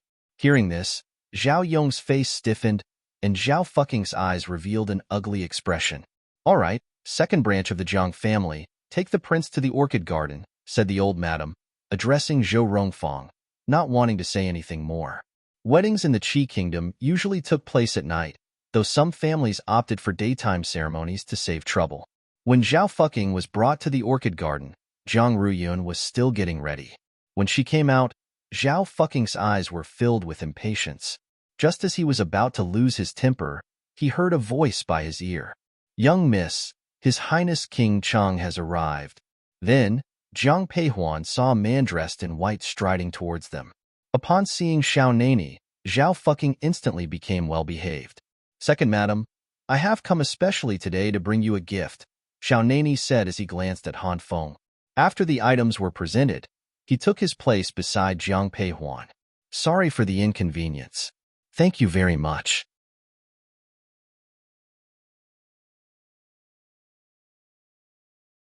Chapter 41. Giving a medicine. Upon seeing Xiao Nani, Zhou Rongfang was taken aback. However, her surprise gave way to understanding as she took in his demeanor. She reflected on his past marriage proposal and concluded that he must be visiting for Jiang Peihuan. Offering a warm smile, she said, "Your Highness, it's a privilege to have you grace our humble Jiang mansion. Huan, please ensure his comfort," she suggested to Jiang Peihuan. "Understood, second aunt." Zhao Yong interjected, "Second madam, it's time for the prince to escort the second young lady." Zhao Yong noticed Zhao Fucking's pale face. With Zhang Ruyan already dressed up, Zhou Rongfang had no option but to agree at this point. Zhang Ruyan was already dressed up, leaving Zhou Rongfang with no other option but to agree. Shortly after, a maid helped Zhang Ruyan, donned in red, out of her room. Zhou Rongfang instructed, "Lawn air, guide the second miss and the prince to the ancestral hall." "Yes, second madam." Stepping out of her room, Zhang Ruyan locked eyes with Zhao Fucking. Seeing his pallor, her shy demeanor tempered. As she moved forward, leaning on her maid, she gently said, "Brother Zhao, let's proceed to the ancestral hall." "MHM," replied Zhao Fucking impatiently, leading the way. A chill ran down Jiang Peihuan's spine as she watched them. Once Zhang Ruyun and Zhao Fucking had departed, Jiang Peihuan turned to Xiao Nani and proposed, "Your Highness, may I request your presence at the ceremony in the chrysanthemum hall?" "Your thoughtfulness is appreciated, miss," he responded graciously. Jiang Peihuan had initially planned to have a maid escort him, but circumstances demanded her presence as his guide. When the Jiang family noticed Xiao Nani, they expressed surprise. Yet, seeing him with Jiang Peihuan, their surprise turned to understanding. "King Cheng, it's an honor to have you," said old Madame Jiang, who moved forward to greet Xiao Nani, holding Nanny Zu's hand for support. But, before she could bow, Xiao Nani intervened. "Please, old madam, rise. Today, I'm here to share the joy. Just treat me as a regular guest. There's no need for formalities." "I appreciate your understanding, Your Highness. I hope you'll forgive any shortcomings in our hospitality." "Certainly not. It would be an honor if the eldest miss could accompany me," Xiao Nani replied. Upon hearing this, old Madame Jiang's eyes sparked with curiosity, but she held her tongue as the newlyweds were making their way towards them. Zhao Fucking led the way with confident strides, with Jiang Ruyun trailing behind. Though Jiang Ruyun's health had improved slightly over the past few days, she was far from fully recovered. Zhao Fucking walked briskly ahead, forcing her to break into a near jog to keep up. Her face soon turned pale from the exertion. Upon witnessing this, the Jiang family seethed with anger. "Your Highness, can't you see my sister can't keep up? Could you slow down for her?" Jiang Saijin's voice broke the silence. Hearing this, Zhao Fucking seemed slightly irked. But remembering the admonition from the king of Huainan, he checked his annoyance. He understood that once the formalities of the ceremony were complete, he wouldn't have to put up with this any longer. In the ensuing time, Zhao Fucking indeed appeared somewhat more compliant. Before long, Jiang Ruyun was ushered into the bridal palanquin, ready to be carried off to the Huainan king's mansion. The Jiang family members, stationed at the entrance, watched the palanquin depart. When the Prince of Huainan shows such disrespect in front of us, one can only imagine the excesses that will occur in the Huainan mansion after Ruyun's marriage. Lu Xiu voiced her concern, clutching the hand of the elderly madam. Upon hearing her, old Madame Jiang replied dismissively, "It was her decision. She cannot blame anyone else for the outcome." Her gaze intentionally met that of Zhou Rongfang. Witnessing Zhao Fucking's indifference, not only was Zhou Rongfang angry, but she also felt a pang of sympathy. Yet, she chose to remain silent, fearing that her words might invite more trouble for her daughter. "Huan heir, please see off King Cheng," old Madame Jiang instructed, looking at Xiao Nani who was still standing at the door. "Yes, grandmother." As the senior members of the Jiang family went inside, Jiang Peihuan turned to Xiao Nani, her voice soft. "Your Highness, the wedding has concluded." "I'm aware." Hearing this, Jiang Peihuan fell silent, her expression cold. Upon hearing this, Jiang Peihuan retreated into silence, her expression growing cold. Observing her aloof demeanor, Xiao Nani felt a sense of helpless despair. After a moment's thought, he spoke softly. "I fear your sister might face difficulties in her married life at the Huainan King's mansion. Should any issues arise in the future, you may send Yi Xiao to seek my assistance. Your Highness, one appreciate your good intentions. But as my grandmother mentioned, this was her decision. If any problems do arise, she must bear them herself. If you genuinely believed in what you just said, you wouldn't have confronted others at the Huainan King's mansion." Xiao Nani knew from his investigations that the relationship between Jiang Peihuan and Jiang Ruyun was strained. However, he also knew that she had stood up for her sister in spite of their differences. Her demeanor belied a different story. She was not as icy as she appeared. This cold facade might just be a shield to guard herself. A spark ignited within Xiao Nani as this realization dawned on him, making his gaze towards Jiang Peihuan grow warmer. "Your Highness, please excuse me. One have some pressing matters, so I can't accompany you further." With that, Jiang Peihuan started to walk away. An inexplicable fear to meet his warm gaze took over her, for reasons she could not fathom. But as she took a step, he grabbed her wrist. Even through her clothes, she could feel the heat of his hand. Coldness flashed in Jiang Peihuan's eyes. "Your Highness, please behave." "I'm sorry." Noticing her icy reaction, he quickly let go of her hand. As he turned to leave, he left a small box in her hand. "This is something one had prepared for you." He departed without waiting for her response. His figure soon vanished from sight. "Miss, what's this?" Yu watching the scene unfold, couldn't resist asking. Don't tell anyone about this. Finishing her words, Zhang Peihuan headed towards her plum garden. Once in her room, curiosity got the better of her, and she opened the box. She was taken aback by the sight within the box. Inside was a bottle of medicine. Just by its scent, she recognized it as the heart-nourishing pill. This potion was renowned for its nourishing properties, particularly beneficial for people suffering from insomnia. But how did he know about her sleepless nights? Ever since her rebirth, she hadn't slept well. Every night, she was haunted by dreams, and every moment, she feared that waking up would prove it was all just a dream. Miss, what is this medicine? Sorry for the inconvenience. Thank you very much.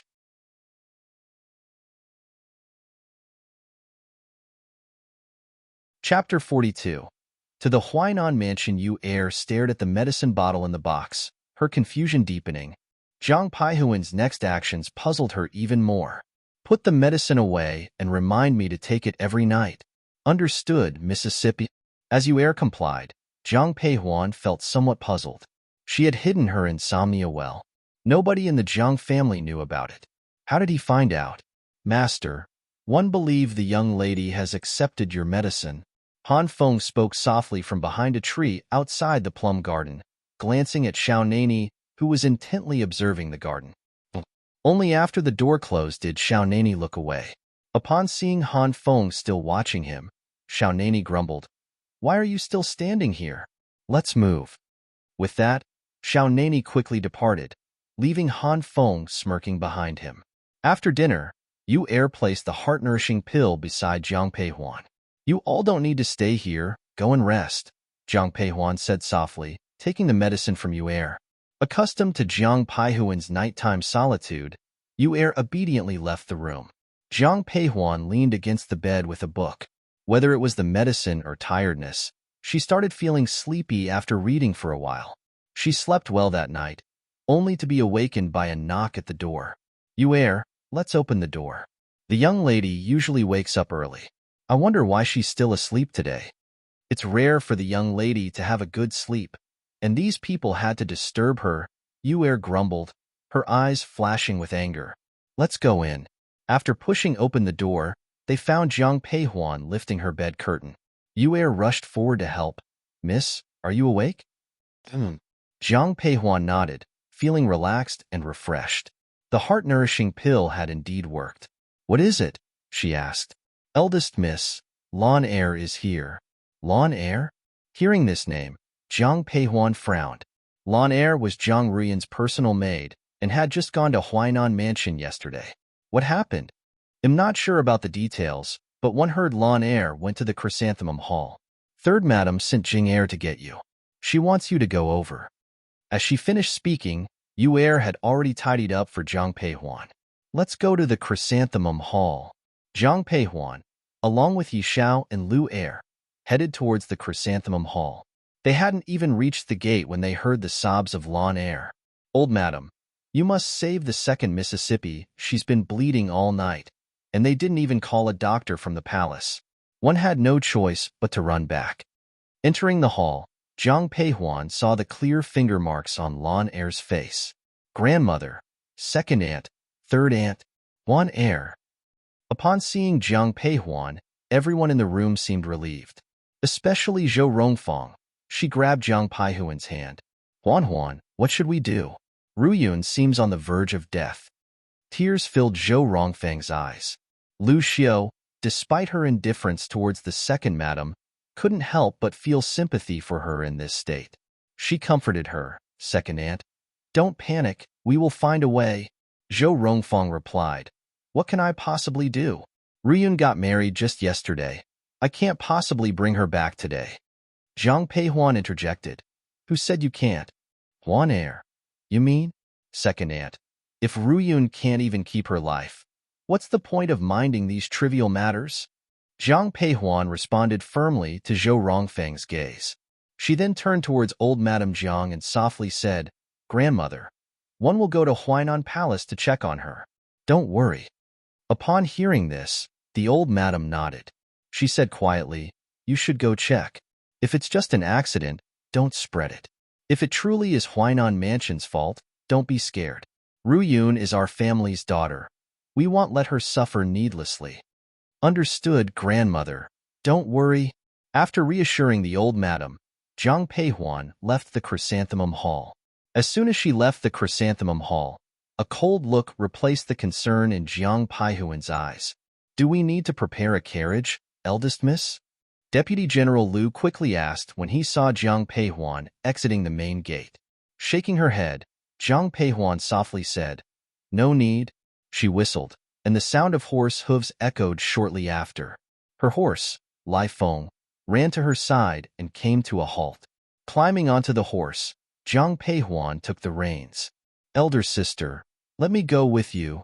At this moment, Jiang Sijin's voice came from inside the manor.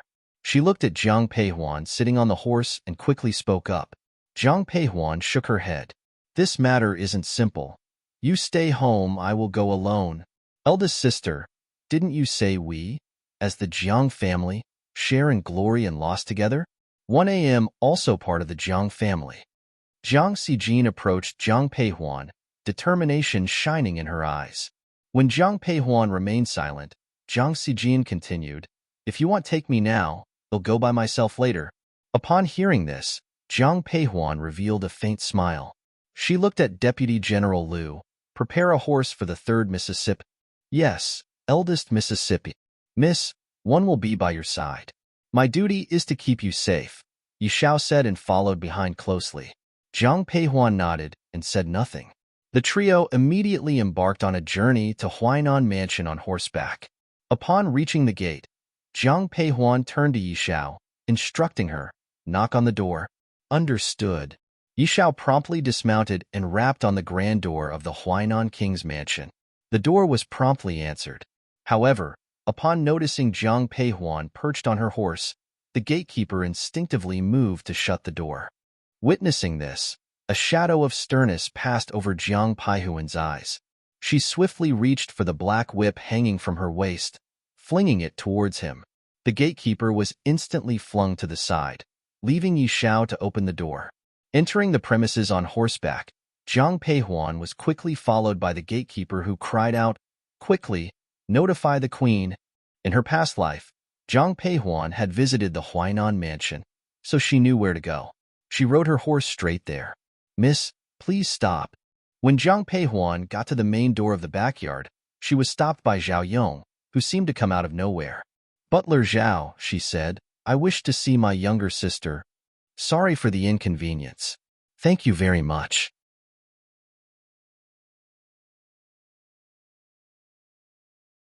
Chapter 43. Who dares to stop me, young miss? This isn't within protocol. The second miss has already become a part of our Huainan royal household, taking the position of the prince's wife. In that case, could you do me a favor, Butler Zhao? Please inform the prince's wife that I wish to see her. Very well, but could you and the 3rd miss please wait for a moment? With that, Zhao Yong cast a look at the maid nearby, instructing her, "Inform the prince's wife that the young miss has arrived." Understood.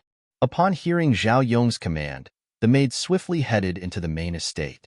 As soon as she entered the garden, she spotted Chu Ro seated in a position of authority. Immediately, she announced, "Your Highness, guests from the Jiang family have arrived." "Who has come?" Before Chu Ro could inquire, Zhao Fucking had already spoken up from the side. Upon hearing his words, the maid turned her gaze to him and softly responded, "In response to the young prince, it is the eldest and 3rd misses of the Jiang family." Jiang Peihuan again. She's like an unrelenting spirit. Zhao Fucking made to leave as he spoke, but was stopped by Chu Ro. "Fucking, please stay." Chu Ro then addressed the maid. "Tell them that the prince's wife is unwell today and isn't receiving guests. Ask them to visit some other time." Understood, Your Highness. As the little maid departed, Zhao Fucking turned to Chu Ro with a smile of admiration. "Mother, your foresight is unmatched." "You." Chu Ro, unable to hide her annoyance, cast an irritated glance at Zhao Fucking. "Why can't you show some restraint? Why did you end up in a scuffle with Jiang Ruya?" "Mother, she didn't allow me to touch her and tried to bar me from entering other rooms. One simply pushed her a little. How was I to know she would hit her head?" "Oh." Just forget about it. Just make sure this stays under wraps. We don't want the Jiang family finding out. Eldest sister, Lan Er, has already shared about second sister's injury. Do we still have to wait here? After waiting for a while without seeing the maid, Jiang Xijin approached Jiang Peihuan and whispered, "Let's wait a little longer." As soon as Jiang Peihuan's words dropped, they heard footsteps approaching. A young maid came over, paying her respects to Zhao Yong before quietly relaying, "The prince's wife is unwell and won't be receiving guests today. Please, miss, come back another day." "You're lying. My second sister has been injured by you guys." Jiang Xijin, unable to contain herself, blurted out. However, Zhao Yong ignored her, turning his attention to Jiang Peihuan. "Miss, you've heard. The prince's wife isn't accepting visitors. Perhaps it's best for you to leave." "If that's the case, 111 take my leave then," responded Jiang Peihuan, before turning around to exit. "Eldest sister?" Confusion filled Jiang Xijin's eyes as she watched the scene unfold. Jiang Peihuan merely glanced at her. Recognizing something in Jiang Peihuan's gaze, Jiang Xijin held her tongue, merely huffed coldly and followed her out. Once the figures of Jiang Peihuan and Jiang Xijin disappeared around the corner, Zhao Yong finally exhaled in relief. But seeing the maid still standing there, he frowned. What actually happened? "This?" she began, faltering. "Don't dawdle. Tell me." The prince wounded his wife. Knowing Zhao Yong was a favorite of the king of Huainan, the maid didn't dare to withhold any information and explained what had transpired the previous night. After hearing the maid's story, Zhao Yong finally grasped the seriousness of the situation. Zhang Ruyun, still recovering from childbirth, found out that Zhong Fucking had visited the maid's room late at night. When she went to confront them about it, a struggle ensued. During this, Zhao Fucking shoved her, causing her to fall and hurt her head. Upon realizing this, Zhao Yong was left speechless. "Elder sister, where are we going?" Jiang Xijin asked once they had left the main courtyard. Instead of leaving the compound, Jiang Peihuan guided them along a narrow path to a side door. Seeing Jiang Peihuan stop in front of the locked door, a puzzled look crossed Jiang Xijin's face. "We're going to see your second sister," Jiang Peihuan explained before moving towards the door, a frown appearing on her face as she noticed the lock. At that moment, Yishao stepped forward. "Miss, I can unlock this." "Please do." Jiang Peihuan stepped back, giving Yishao space. Yishao removed the hairpin from her hair, simply twirled it a couple of times in the keyhole, and the door sprang open. Watching this, Jiang Xijin's eyes sparkled with excitement. "Yishao, where did you learn that? Can you teach me?" "If Miss wishes to learn, I will teach you later." "Great." Seeing the gleam in Jiang Xijin's eyes, Jiang Peihuan glanced at her and whispered, "Keep quiet. We must go over there silently." "Understood, elder sister." Jiang Xijin placed her hand over her mouth, following quietly behind Jiang Peihuan.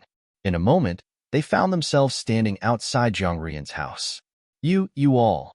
A young maid who had previously delivered a message had just returned to the room, but was surprised to see Jiang Peihuan. She cried out immediately, "Your Highness, the eldest daughter of the Jiang family is here." Upon hearing the maid's shout, Chu Rou emerged from within the room. As she laid her eyes on the steely-faced Jiang Peihuan, a hint of guilt flickered in Chu Ran's eyes. Regardless, she addressed Jiang Peihuan coldly. "What brings you here, Jiang Peihuan?"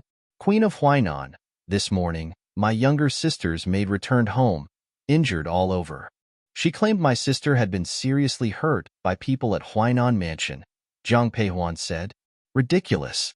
Ruyun is my son's wife, betrothed formally and honorably. Who would dare lay a hand on her?" Chu Rou retorted, "I naturally trust your highness. If that's the case, I request to see Ruyun, so I can report back to our grandmother." "Well, as you must know, Ruyun is still in her confinement period and needs plenty of rest.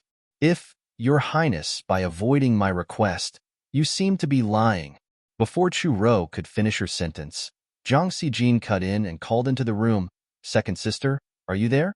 Your eldest sister and one came to see you." Jiang Xijin's voice was soft, but it was enough to echo through the entire courtyard.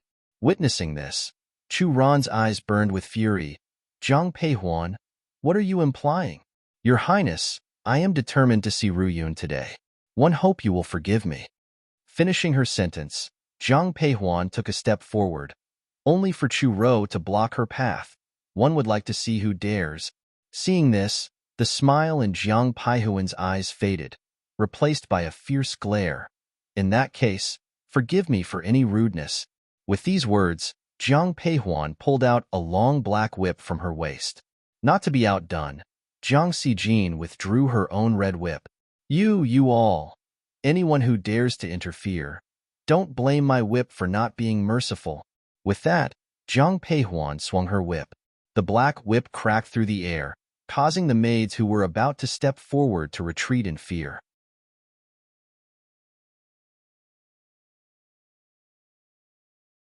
Chapter 44. Let's go home, let's go.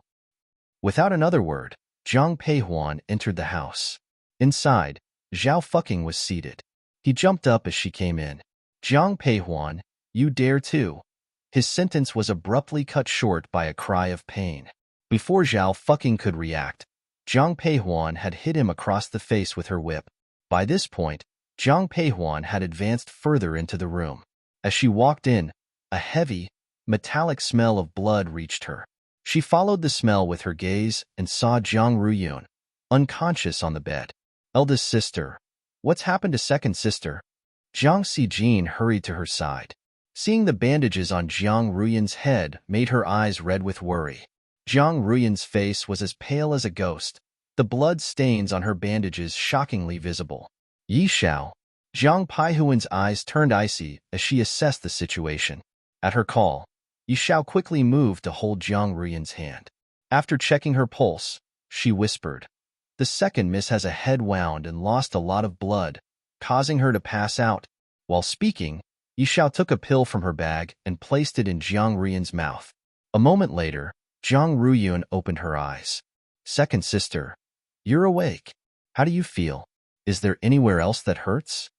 Even though Jiang Xijin and Zhang Ruyun had a history of disagreements, the sight of her sister in this state broke Jiang Xijin's heart. She felt a wave of relief when she saw Zhang Ruyun awake and asked her questions eagerly. Feeling groggy, Zhang Ruyun noticed Jiang Xijin and Zhang Peihuan. "Third sister, elder sister, why are you here?" she managed to mumble. "Second sister, you must be confused. Lon Air came to our home to tell us you were hurt. Of course, we had to come and be with you," Jiang Xijin answered. Until now, Zhang Peihuan had remained silent. Only when Zhang Ruyun looked at her did she ask calmly, "What happened to your head?" "It's Wuru." Before she could reply, Zhang Ruyun started to cry. Seeing her sister so upset made Jiang Xijin tear up too. She comforted Zhang Ruyun, her voice filled with righteous anger. "Second sister, please don't cry. Tell us what happened. If someone hurt you, we'll make them pay." He has been having affairs with more than 10 maids," Zhang Ruyun managed to say after her tears had stopped, anger flashing in her eyes. Zhang Peihuan, who already knew about this from her past life, remained silent and waited for Zhang Ruyun to continue. "Last night was supposed to be our special night, but he left me for the maid's quarters. I was so angry and went to confront him, but he had the nerve to hit me." "Stop crying. Let's go home." Seeing that Zhang Ruyun was still crying, Jin Peihuan said coldly. Upon hearing this, Zhang Ruyun froze in place and replied, "Go home? What, do you want to stay here?" Noticing Zhang Ruyun's hesitation, Zhang Peihuan smirked coldly. "Second sister, why are you hesitating? If you don't leave today, they will continue to bully you." "You're right."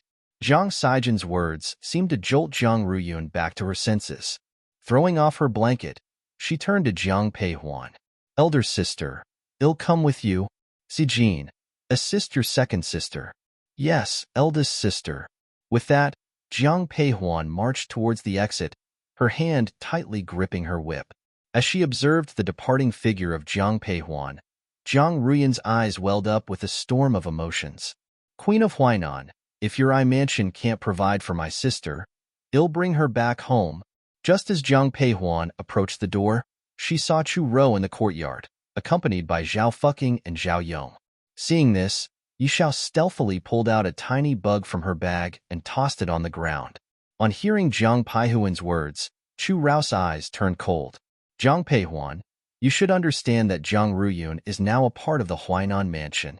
She's not someone you can simply take away at your whim. Yunair, do you really want to leave? Want your departure make me sad? Zhao fucking turned his gentle gaze onto Jiang Ruyun. But before she could respond, Jiang Xijin, filled with disdain, jumped in. Cut out the act. If you truly cared for my second sister, you wouldn't have snuck off to the maid's quarters last night. And you certainly wouldn't have hurt my second sister. Second sister, don't get fooled by his lying words. Initially uncertain, when Jiang Ruyun laid eyes on Zhao fucking, she was reminded of the previous night's events. Combined with Jiang Xijin's comments, her gaze turned icy. Brother Zhao, if you have any feelings for me, let me go. Qing Er, there's no point in trying to reason with her. Once she finished speaking, Chu Rou turned her attention to Zhao Yong. Stop them. We can't let Jiang Ruyun leave today. Understood. Zhao Yong took a few steps forward, unsheathed his long sword, and aimed it at Jiang Peihuan. Seeing his aggressive posture, the fierceness in Jiang Peihuan's eyes intensified. She let go, and her long whip lashed directly at Zhao Yong. He seemed to have expected this, and dodged skillfully. Jiang Peihuan's whip struck the ground, immediately carving a deep gash. Upon seeing the marks, surprise flashed across Zhao Yong's eyes. He had heard tales of the young lady of the general's mansion's courage and combat skills, but had dismissed them as exaggeration. Now he realized that Jiang Peihuan lived up to her reputation. His expression hardened. Despite Jiang Peihuan's impressive fighting skills, Zhao Yong's extensive battlefield experience gave him the upper hand. When Jiang Peihuan's whip came flying at him again, Zhao Yong managed to grab it in midair, then swiftly landed a palm strike on her back. Jiang Peihuan was thrown to the ground, spitting out a mouthful of blood. Miss? Elder sister? Seeing this, both He Xiao and Jiang Xijin were filled with worry. However, they were surrounded by guards and could not come to her aid. Despite the severe pain in her stomach, Jiang Peihuan did not falter. She got back on her feet, pretending to lash her whip while pressing a button on her ring. As Zhao Yong drew near, the secret blade embedded in Jiang Peihuan's ring dug into his arm, pulling a cry of pain from him. Seeing his own blood, a glint of murderous rage flashed in his eyes. He spun around and charged at Jiang Peihuan, brandishing his long sword. Elder sister, watch out! Spotting the danger, Jiang Ruyun instinctively leaped towards Jiang Peihuan. Jiang Peihuan looked surprised. She caught Jiang Ruyun and simultaneously hurled her whip at Zhao Yong's neck, quickly followed by his howl of pain. Turning around, she saw Zhao Yong's sword-wielding hand had been cut off. Are you all right? Xiao Nanya's sword was still slick with blood, but when he looked at Jiang Peihuan, he managed to flash a reassuring smile. You're tuning in to the Romance Rendezvous YouTube channel. We're so grateful for your support, and don't forget to subscribe to join us on this incredible journey through captivating stories. Your generosity through donations truly makes a world of difference, as it's the primary source of revenue that allows me to expand and enhance this channel for you. Thank you from the bottom of my heart for being a part of this adventure.